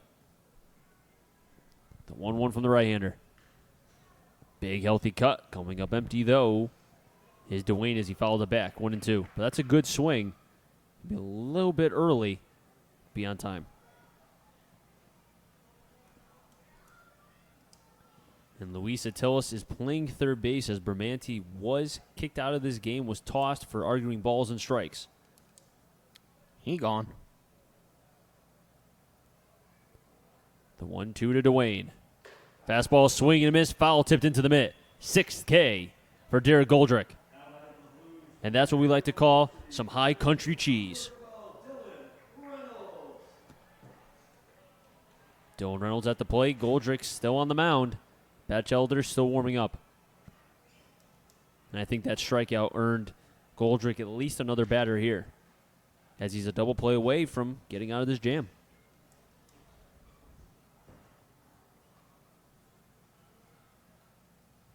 First pitch, low 1-0.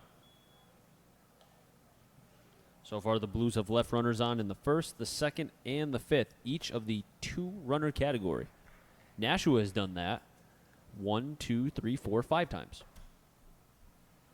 Yeah, Nashua's left 11 runners on base in this one.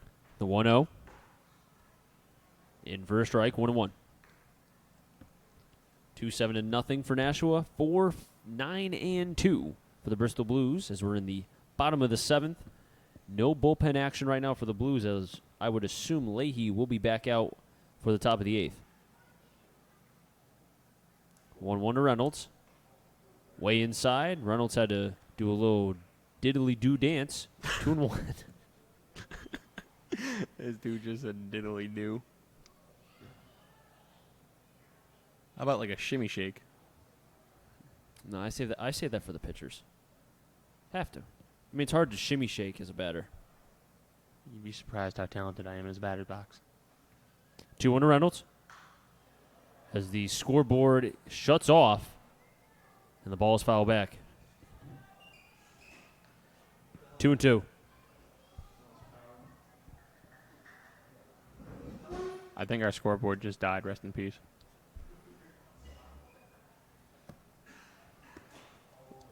Yo, we got the giggles over here or something. We cannot stop laughing tonight. Jack and Chris got inside jokes going over on to the left of me, and I don't know what's going on. Goldrick staring down up the net second. Still staring down the runner. Upton's going. Throw to third. Not in time. Stolen base for Parker Upton. And on that same stolen base, Miller will get to second as well. So a double swipe from the Bristol Blues.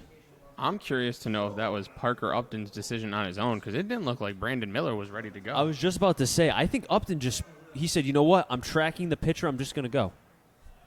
Good decision, though. Worked out. Goldrick throwing from the windup. Fires in a pitch. Foul back from Reynolds. Infield's in. As the scoreboard is still out for the Blues. Rip.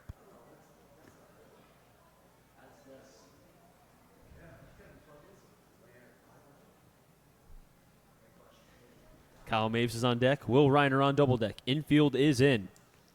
The 2-2 pitch. Way inside. I had Reynolds on 2-2. That was a 2-ball count. Oh, no, it was a 3-2 because the pitch was outside, and that's why it was a stolen base. I apologize. The scoreboard's off. So you're blaming the scoreboard. So a walk given by Reynolds. Kyle Maves at the plate with the bases loaded. And it looks like we may get a pitching change. No signal made yet. Well, that will be the second mound visit, so it has to be a pitching change. Oh, yeah, that's a big brain play by you, Chris. Good job. Just has it. The manager, PJ Neverett, has not made the signal, and now he will. We'll take the ball from Goldrick. The bases will be loaded. Owen Batchelder will be on the mound. And we're not going to be able to see the Quinnipiac versus Quinnipiac matchup, as Goldrick was going to face Maves. But you know what?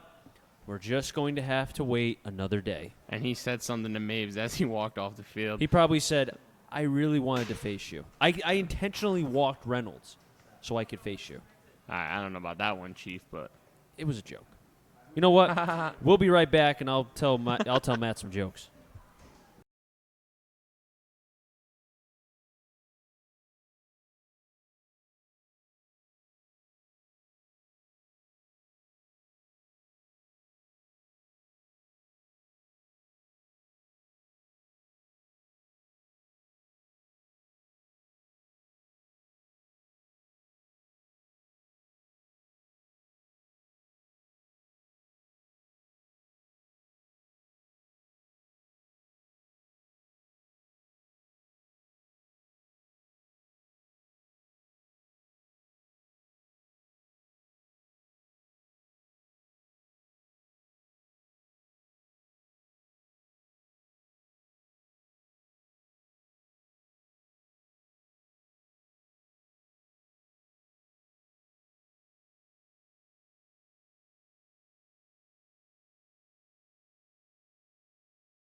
Owen Batchelder is on the mound for Nashua as he replaces Derek Goldrick, hitting in 2/3, 1 hit and 5 Ks.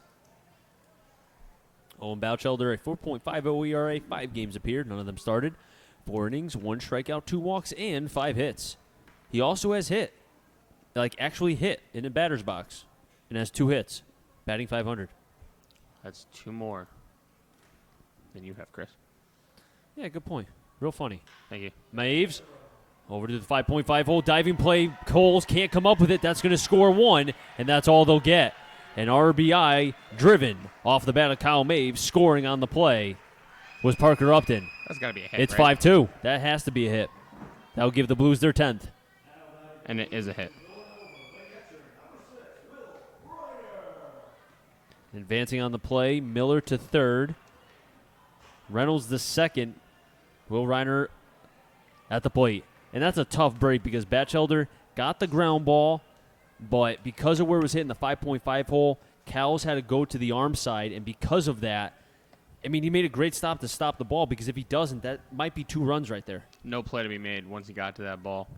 First pitch to Reiner, and first strike 0-1. So now the runner's on base. Miller at third, Reynolds at second, Maves at first.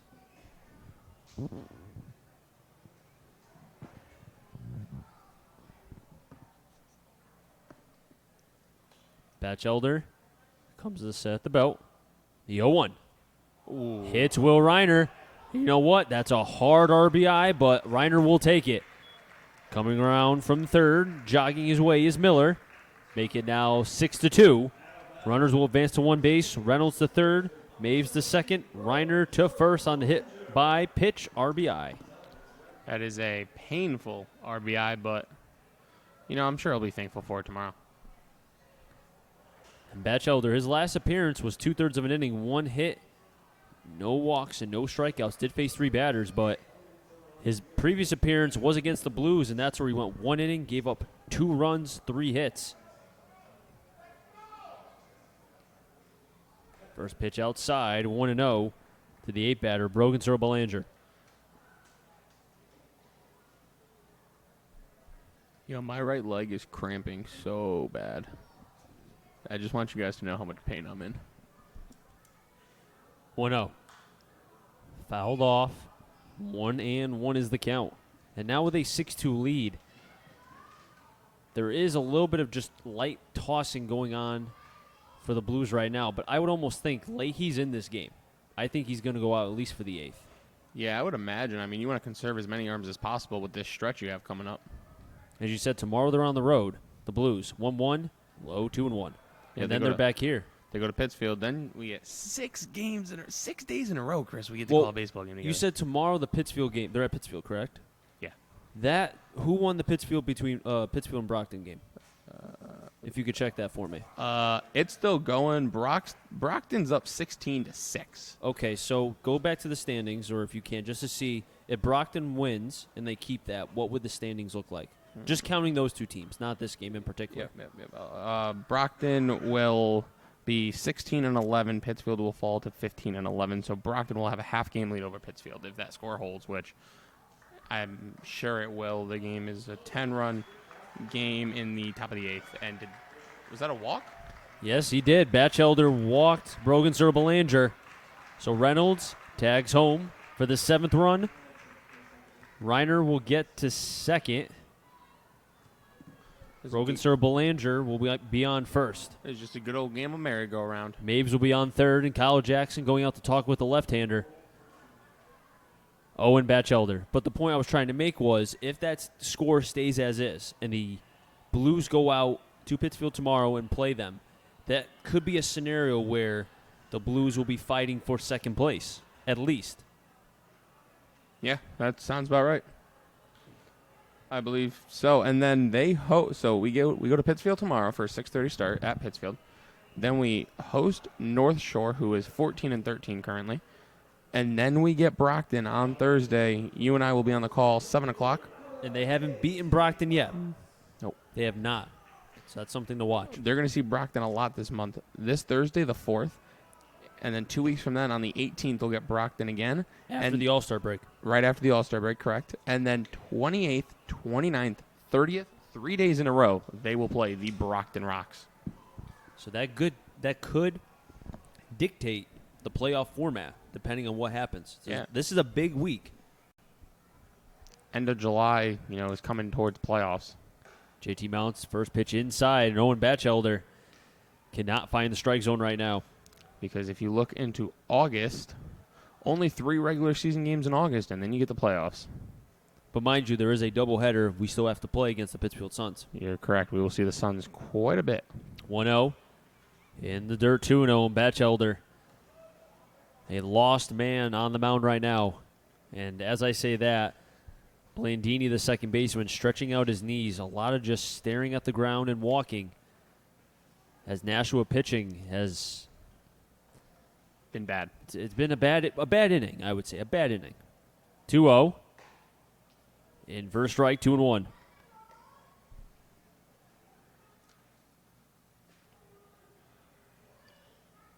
So far, the Blues have 3 runs here in the bottom of the 7th with a couple hits.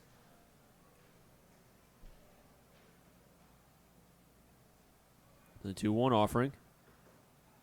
Low 3-1. Isn't yawning contagious? I don't know how you sit next to me all night and don't yawn with the amount of times I yawn. I just don't look at you. Well, If that's I don't- rude. That's rude. Matt, you're a very good-looking man. Thank you. My hair's coming in nicely, the hair flow. It is. I said It it's is. great flow to be on the field. The only problem is I stink on the field. Matt, you're a great guy. Thank you. Appreciate it. 3-1 to Mounts. In for a ball. Back-to-back bases-loaded walks. Maves will score from third. Reiner will go to third base. Belanger to second. Mounts to first. So the easy RBIs for Reiner, Belanger, and Mounts, all with the walks. And a pitching change once again as Batchelder did not even record an out and surrendered what was the runs on Derek Goldrick. We'll be back.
Austin White at the plate. New pitcher, Manny Ray, a junior from Tufts, 180. Tufts is in the NESCAC, and he has quite the job right now. All Nashua needs is one more out, but... 2 more outs. Oh, correction, thank you. 2 more outs. But Manny Ray, 4.50 ERA, 5 games appeared, none of them started, 6 2/3 innings pitched, 2 strikeouts, 3 walks, and 9 hits allowed. The right-hander from Bedford, New Hampshire. First pitch, fires in a fastball outside, 1-0 on White. And I can tell you right now, if you're having trouble throwing strikes, the last person you want to see is this guy at the plate, because he will not swing at anything if it's not in the strike zone. 1-0. That pitch was a strike. 1-1. He's shown such a good eye that I'm coming to the conclusion that when he takes a pitch and it's called a strike, he was right and the umpire was wrong. That's, you know what? Yeah, I would have to agree with you. It's come to that point now where if it's a strike, you're looking like if you're Austin White. Are you sure that's a strike? 1-1. White pops it up. Might stay in play. Attilis near the fence makes a nice play. In foul territory for the second out. A big second out for Nashua. And the Blues have officially batted around, ruining our scorebooks. So continuance in our scorebook. As Parker Upton back up to the plate. He singled to begin this whole thing. And he came around to score. Now Parker Upton does have a home run, so he does have potential for a granny. First pitch. Check swing, back over to Ray. Fields his position, fires over to first. And Nashua gets out of what was a long half inning. But the Blues do get 4 runs on 1 hit. No errors, and they leave the bases loaded. We head to the top of the 8th. Nashua will have in the order 7-8-9, Irvine, Aaron, and Blandini when we come back.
Seven, 8-9.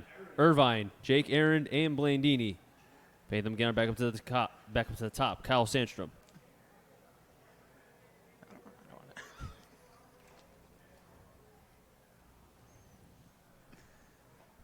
Wesley Leahy's still on the mound. I'm sorry, Matt was making me laugh. He's trying very hard not to. I was just trying to fan my white out since they messed up my scorebook by batting around. First pitch. In for the ball, 1-0. And Leahy, who so far has pitched for the Bristol Blues in this game, 1 inning, does have a walk and a strikeout.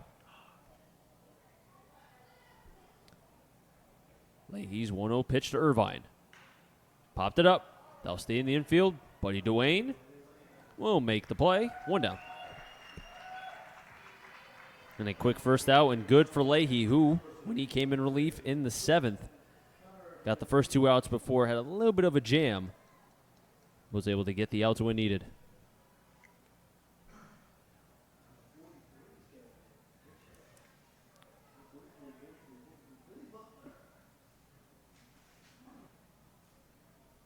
Connor Blandini at the plate.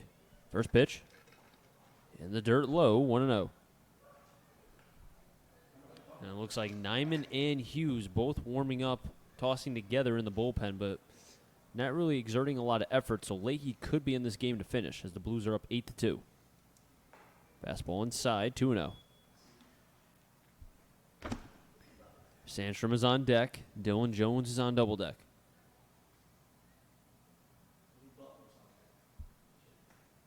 And it looks like we have a pinch hitter as Sandstrom is out. Will be out of this game. 2-0. Inside, 3-0.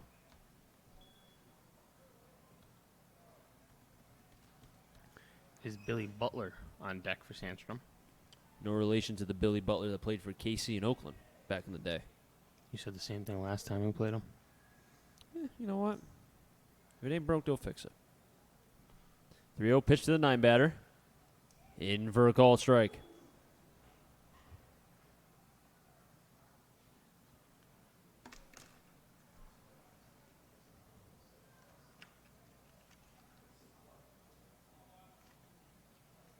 Leahy near the bell. 3-1 offering. In for a ball. 1 out walk.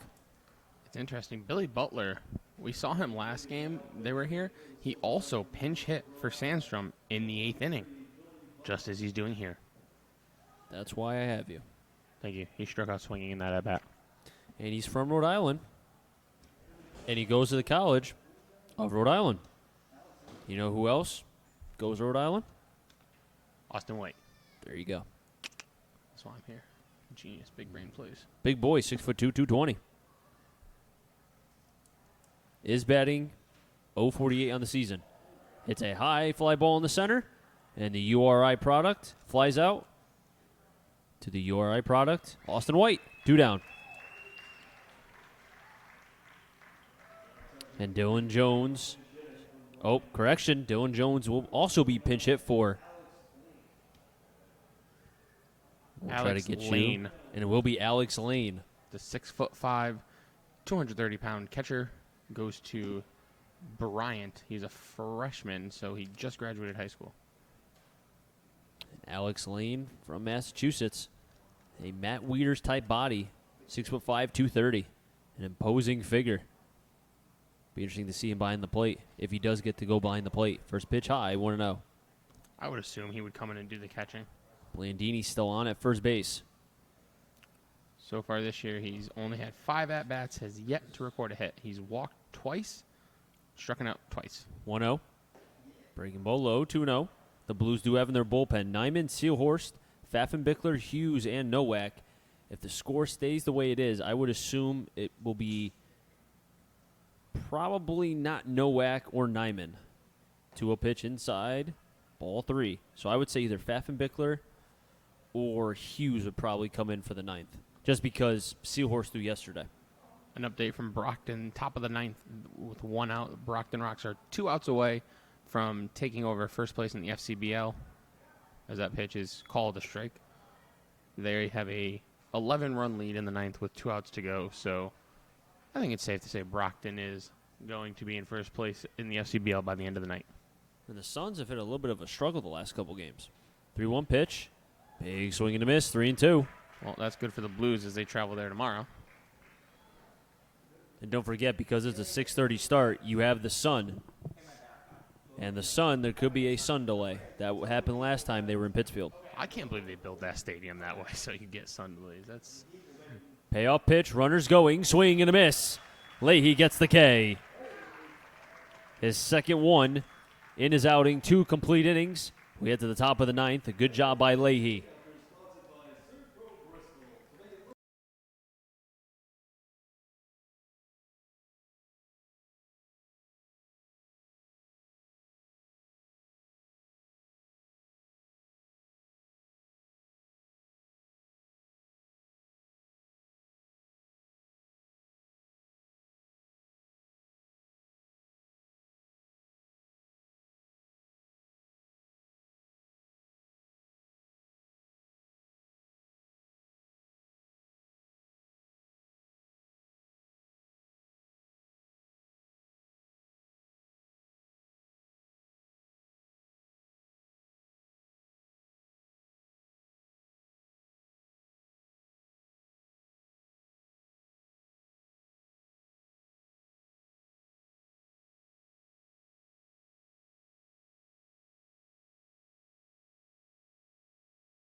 we enter the bottom of the 8th, 8-10-2, leading 2-7-0 for the Blues this inning. Brandon Miller, Buddy Dwayne, Dylan Reynolds. Anybody gets on, it'll be Kyle Maves. And a new catcher will be Alex Lane, a.k.a. Matt Wieters. The freshman from Bryant is behind the plate. Crouching at 6'5". Billy Butler also takes over in left field for Kyle Sandstrom as Brandon Miller follows that first pitch back. 0-1.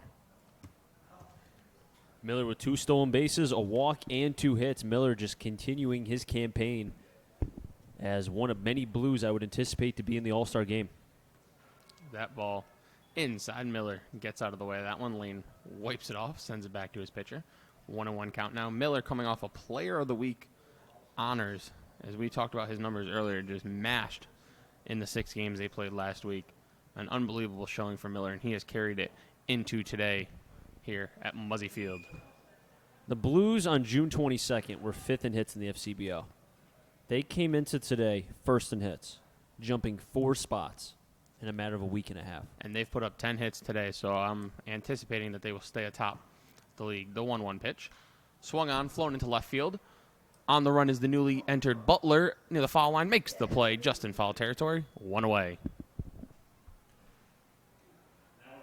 And the 10 hits for the Blues gives them now 7 of their 11 games. They've had 10-plus hits. So the offense has done the job, and the defense, as we saw from Reiner and Dylan Reynolds when Spencer Fox was on the mound, has been getting better each and every time.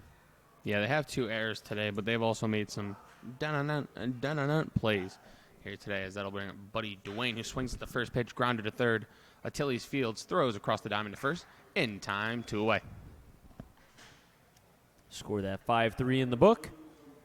And with 2 down, Dylan Reynolds will be coming up to the plate. And Reynolds reached via a walk and came around to score, which was a long half inning in the bottom of the 7th, in which the Blues scored 4. Scored runs in the 1st, the 2nd, the 5th, and the 7th to make an 8-2 score. Reynolds also an RBI double today as he takes that first pitch on the outside corner for a strike. 0-1. Reynolds, old school, just 1 batting glove on the bottom hand. The 0-1 pitch. Misses low for a ball. I have to give you credit, Matt. You got me on the Yeti wave. Yeah. Yetis Yetis are the wave. The Yetis? Yetis are the wave. It's been a long game. If you don't have one, get one. The 1-1 pitch. Taken outside for a ball. 2-1 now. I mean, the game through 5 innings seemed like it was going through a fast pace. Even when there was men on base, there was action going on.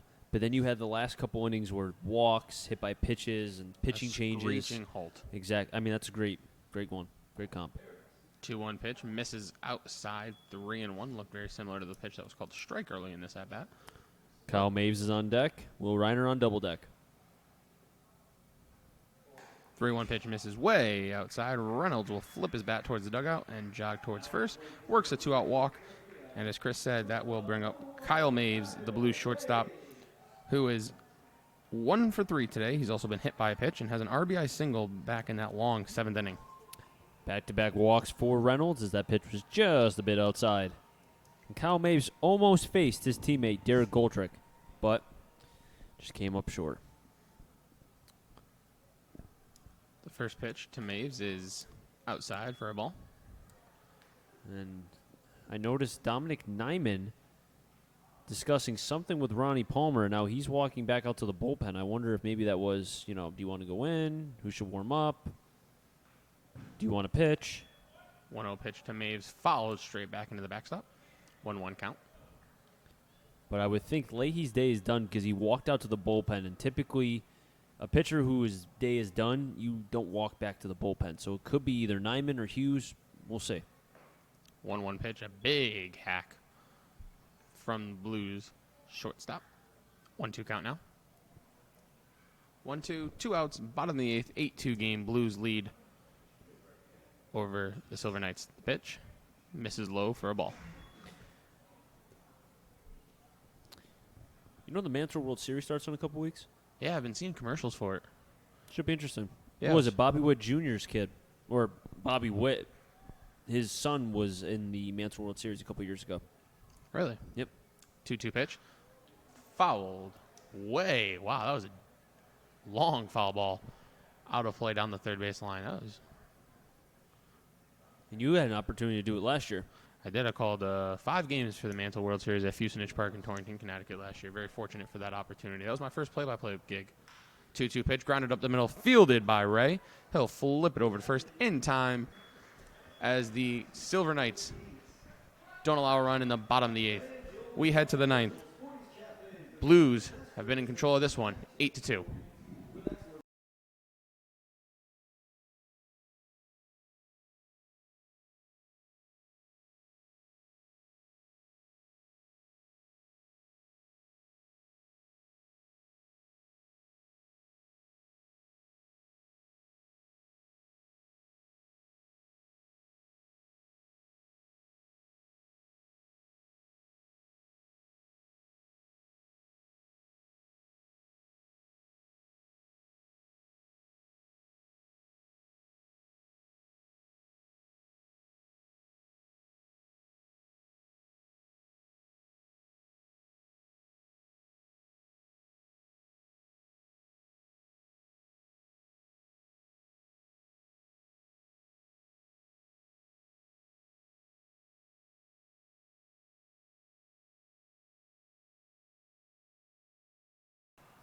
Three, four, five. LaRocca, Atilis, and Dupree. If any of them get on cows, there's a new pitcher on the mound, Tommy Hughes, who's 0-1 with a 6.23 ERA. 10 games appeared, none of them started. 1 save. Does have 13 innings pitched, 14 strikeouts, 7 walks, and 19 hits. A sophomore at Southern Connecticut, and his hometown is Newington, Connecticut. 6'1", 165-pound right-hander. His last appearance on June 29th against the Bravehearts. 1 inning, 2 runs. Both of them earned 2 hits, 2 walks, and 2 Ks. And Tommy Hughes, as there was an article in the Bristol Press about how he went to a tech school, Goodwin Tech. And I thought, reading that article, I thought what really struck me was he took to heart the fact that, and I think you could speak to this as well as you were a former player at Naugatuck High School, that people assume that tech schools are not good. Most of them, for the most part, in a lot of sports. But he was on a team of which most of those guys ended up playing college ball somewhere.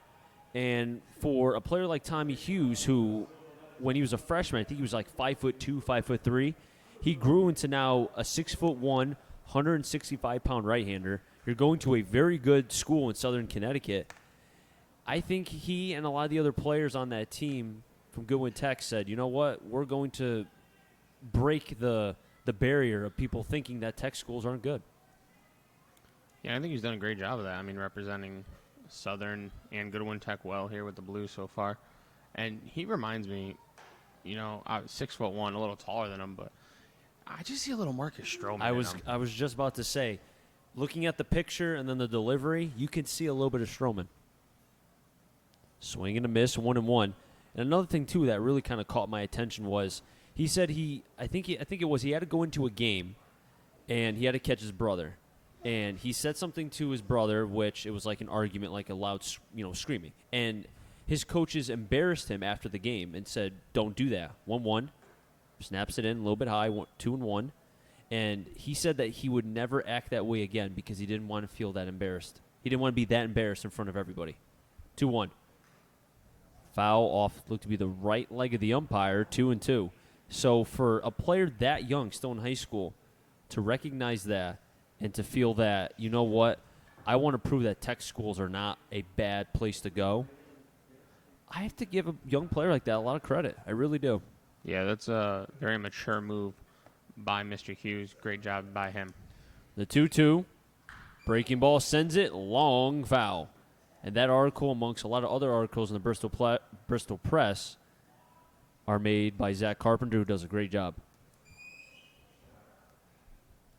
Attili's on deck, Dupree on double deck. LaRocca already has 2 hits and hit by pitch. Was retired for the first time in the 7th. 2-2. Fastball, strike 3, swing and a miss. LaRocca down on strikes. First K for Hughes, that gives him 15 on the season.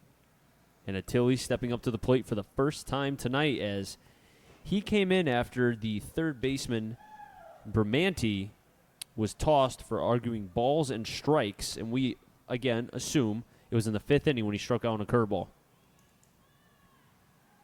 Hughes' first pitch. Curveball, a little bit short, no damage, 1-0.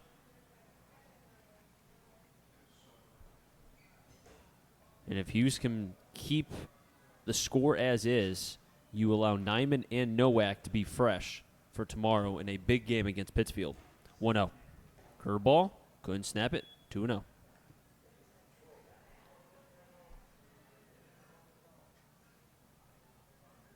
We do not know exactly who the starter will be, although we do have a couple ideas. The 2-0 pitch. Swing and a miss, 2-1.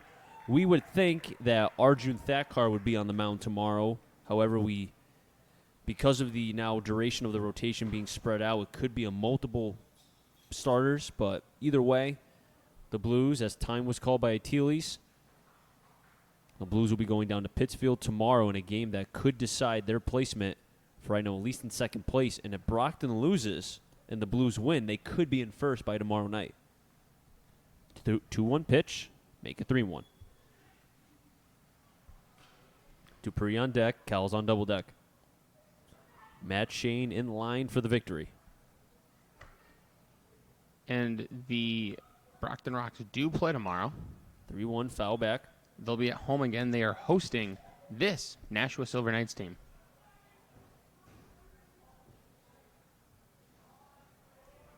I find it weird that most teams in the FCBL start at 6 or 6:30, and we start at 7 every night. I do not have an answer why that is, but that's a good point. Payoff pitch coming from Hughes. Achilles getting his first at bat. Hughes gets the sign from Reiner. Fires it in, swing and a miss, back-to-back Ks. Hughes, he's feeling it tonight. And it feels so good.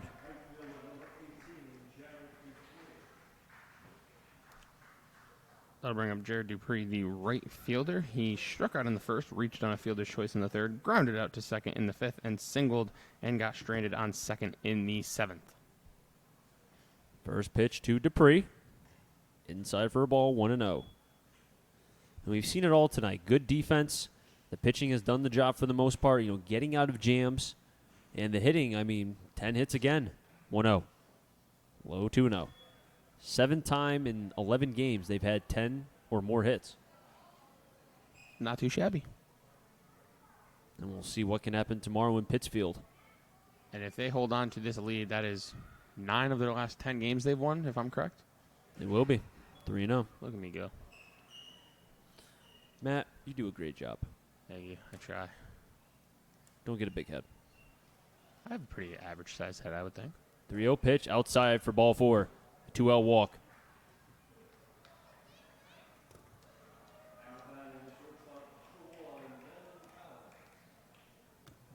I don't know. My head is getting bigger. I find that more and more of my hats are not fitting anymore. Maybe you're getting. I don't know if my head's maybe growing. you're getting smarter. Yeah, don't think that's it, Chief.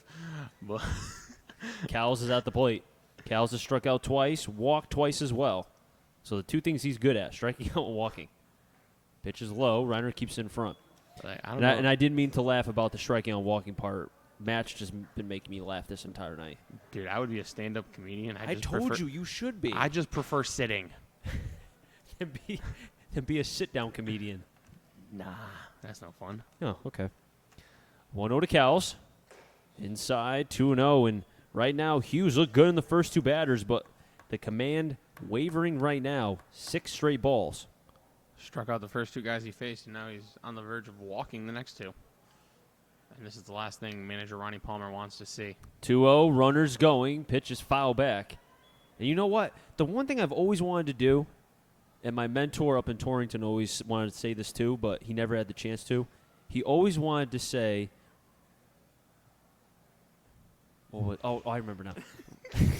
Yeah, I was so ready for you to say, I don't know again. Runners indifference. Getting to second because, they just let him. 2-1. Outside, call the ball 3-1. Yeah, defensive indifference. Defensive indifference, yeah. Defensive indifference. He always wanted to say that, but never could. Because it never happened? Well, for him. But it always happened for me. I don't know why. It's one of those things. 3-1. Foul back. It looked to be got a piece of Reiner, 3-2. Apologize for the pause again. Long day. Doesn't seem phased by it. Nope. Can't be. I was talking about Reiner, not you. Oh. It was announcer. PA announcer John Whitsing, announcer difference. 3-2. Outside. Call the ball.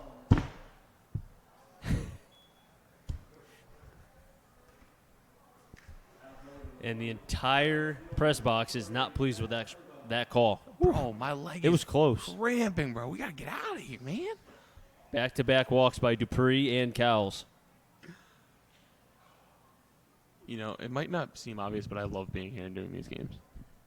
I really do. And Irvine at the plate. Hughes got 2 consecutive strikeouts and now back-to-back walks. First pitch high, 1-0. They always say the last out is the hardest. I have heard that before. Irvine grounded out to first, reached on an E1. 1-0 pitch. Over to first. Right to Reynolds. He's going to chase over, tag the bag, and the ball game is over. And the Bristol Blues will win. Final score, 8-2. They will advance to 14-11 on the season. And the Nashua Silver Knights will drop to 12-15. And also, they will be winners of 9 of their last 10 games. And the Bristol Blues did everything. A little bit of defense, some pitching, and their dominant hitting continues. The Bristol Blues get it done, an 8-2 victory here over the Nashua Silver Knights as they've won 9 of their last 10. They are on fuego, and it just seems like they cannot be stopped. A big matchup tomorrow in Pittsfield against the Pittsfield Suns, who will no longer be in first place, so a battle for second place potentially tomorrow night, and maybe even first, depending on if Nashua can get back on track, who have lost 5 in a row, when they visit the Brockton Rocks tomorrow night as well. The winning pitcher will be Matt Shane, his first win of the FCBL season. And you know what? That was his first start, so it was nice for the Blues to be able to get him that win. The losing pitcher will be Evan Christopoulos. And the game started at 7 p.m. End time will be 10:20. Actually, if you want to be more official, start time was 7:03. Oh, I apologize. And we finished at 10:19, 3 hours, 16 minutes game time. We had a beautiful night for baseball here to begin the month of July, the dog days of the FCBL. And I just want to give credit to this Blues pitching staff getting out of jams. The Nashua Silver Knights left 2, 4, 6, 8, 10, 12, 14 runners on base in this 9-inning game. Blues pitching staff doing a great job leaving those runners stranded, leading to an 8-2 victory. The offense stays hot. You mentioned it, Chris. Last time we did a game, 5th in the league in hits. They came in leading, and I think they're still leading 10 hits tonight, putting up 8 runs. The Blues are hot, and it could be a great July here at Muzzy Field. And the Pittsfield Suns are next up for them. And you know what? This Bristol Blues team seems to have a different feel than what we saw when they were 5-10. So it will be interesting what happens going forward. But you know what? We'll be back here again on Wednesday, Thursday, Friday, Saturday, and Sunday. That wraps things up here from Muzzy Field. Our thanks to the camera crew, Jack O'Donnell and Connor, and staff who helped make this broadcast happen. Final score from Muzzy Field. Blues defeat Nashua 8-2. Make sure to catch us on Wednesday as the Bristol Blues take on the North Shore Navigators at 7 p.m. For Matt Bullock, I'm Chris Saunders. So long, everyone.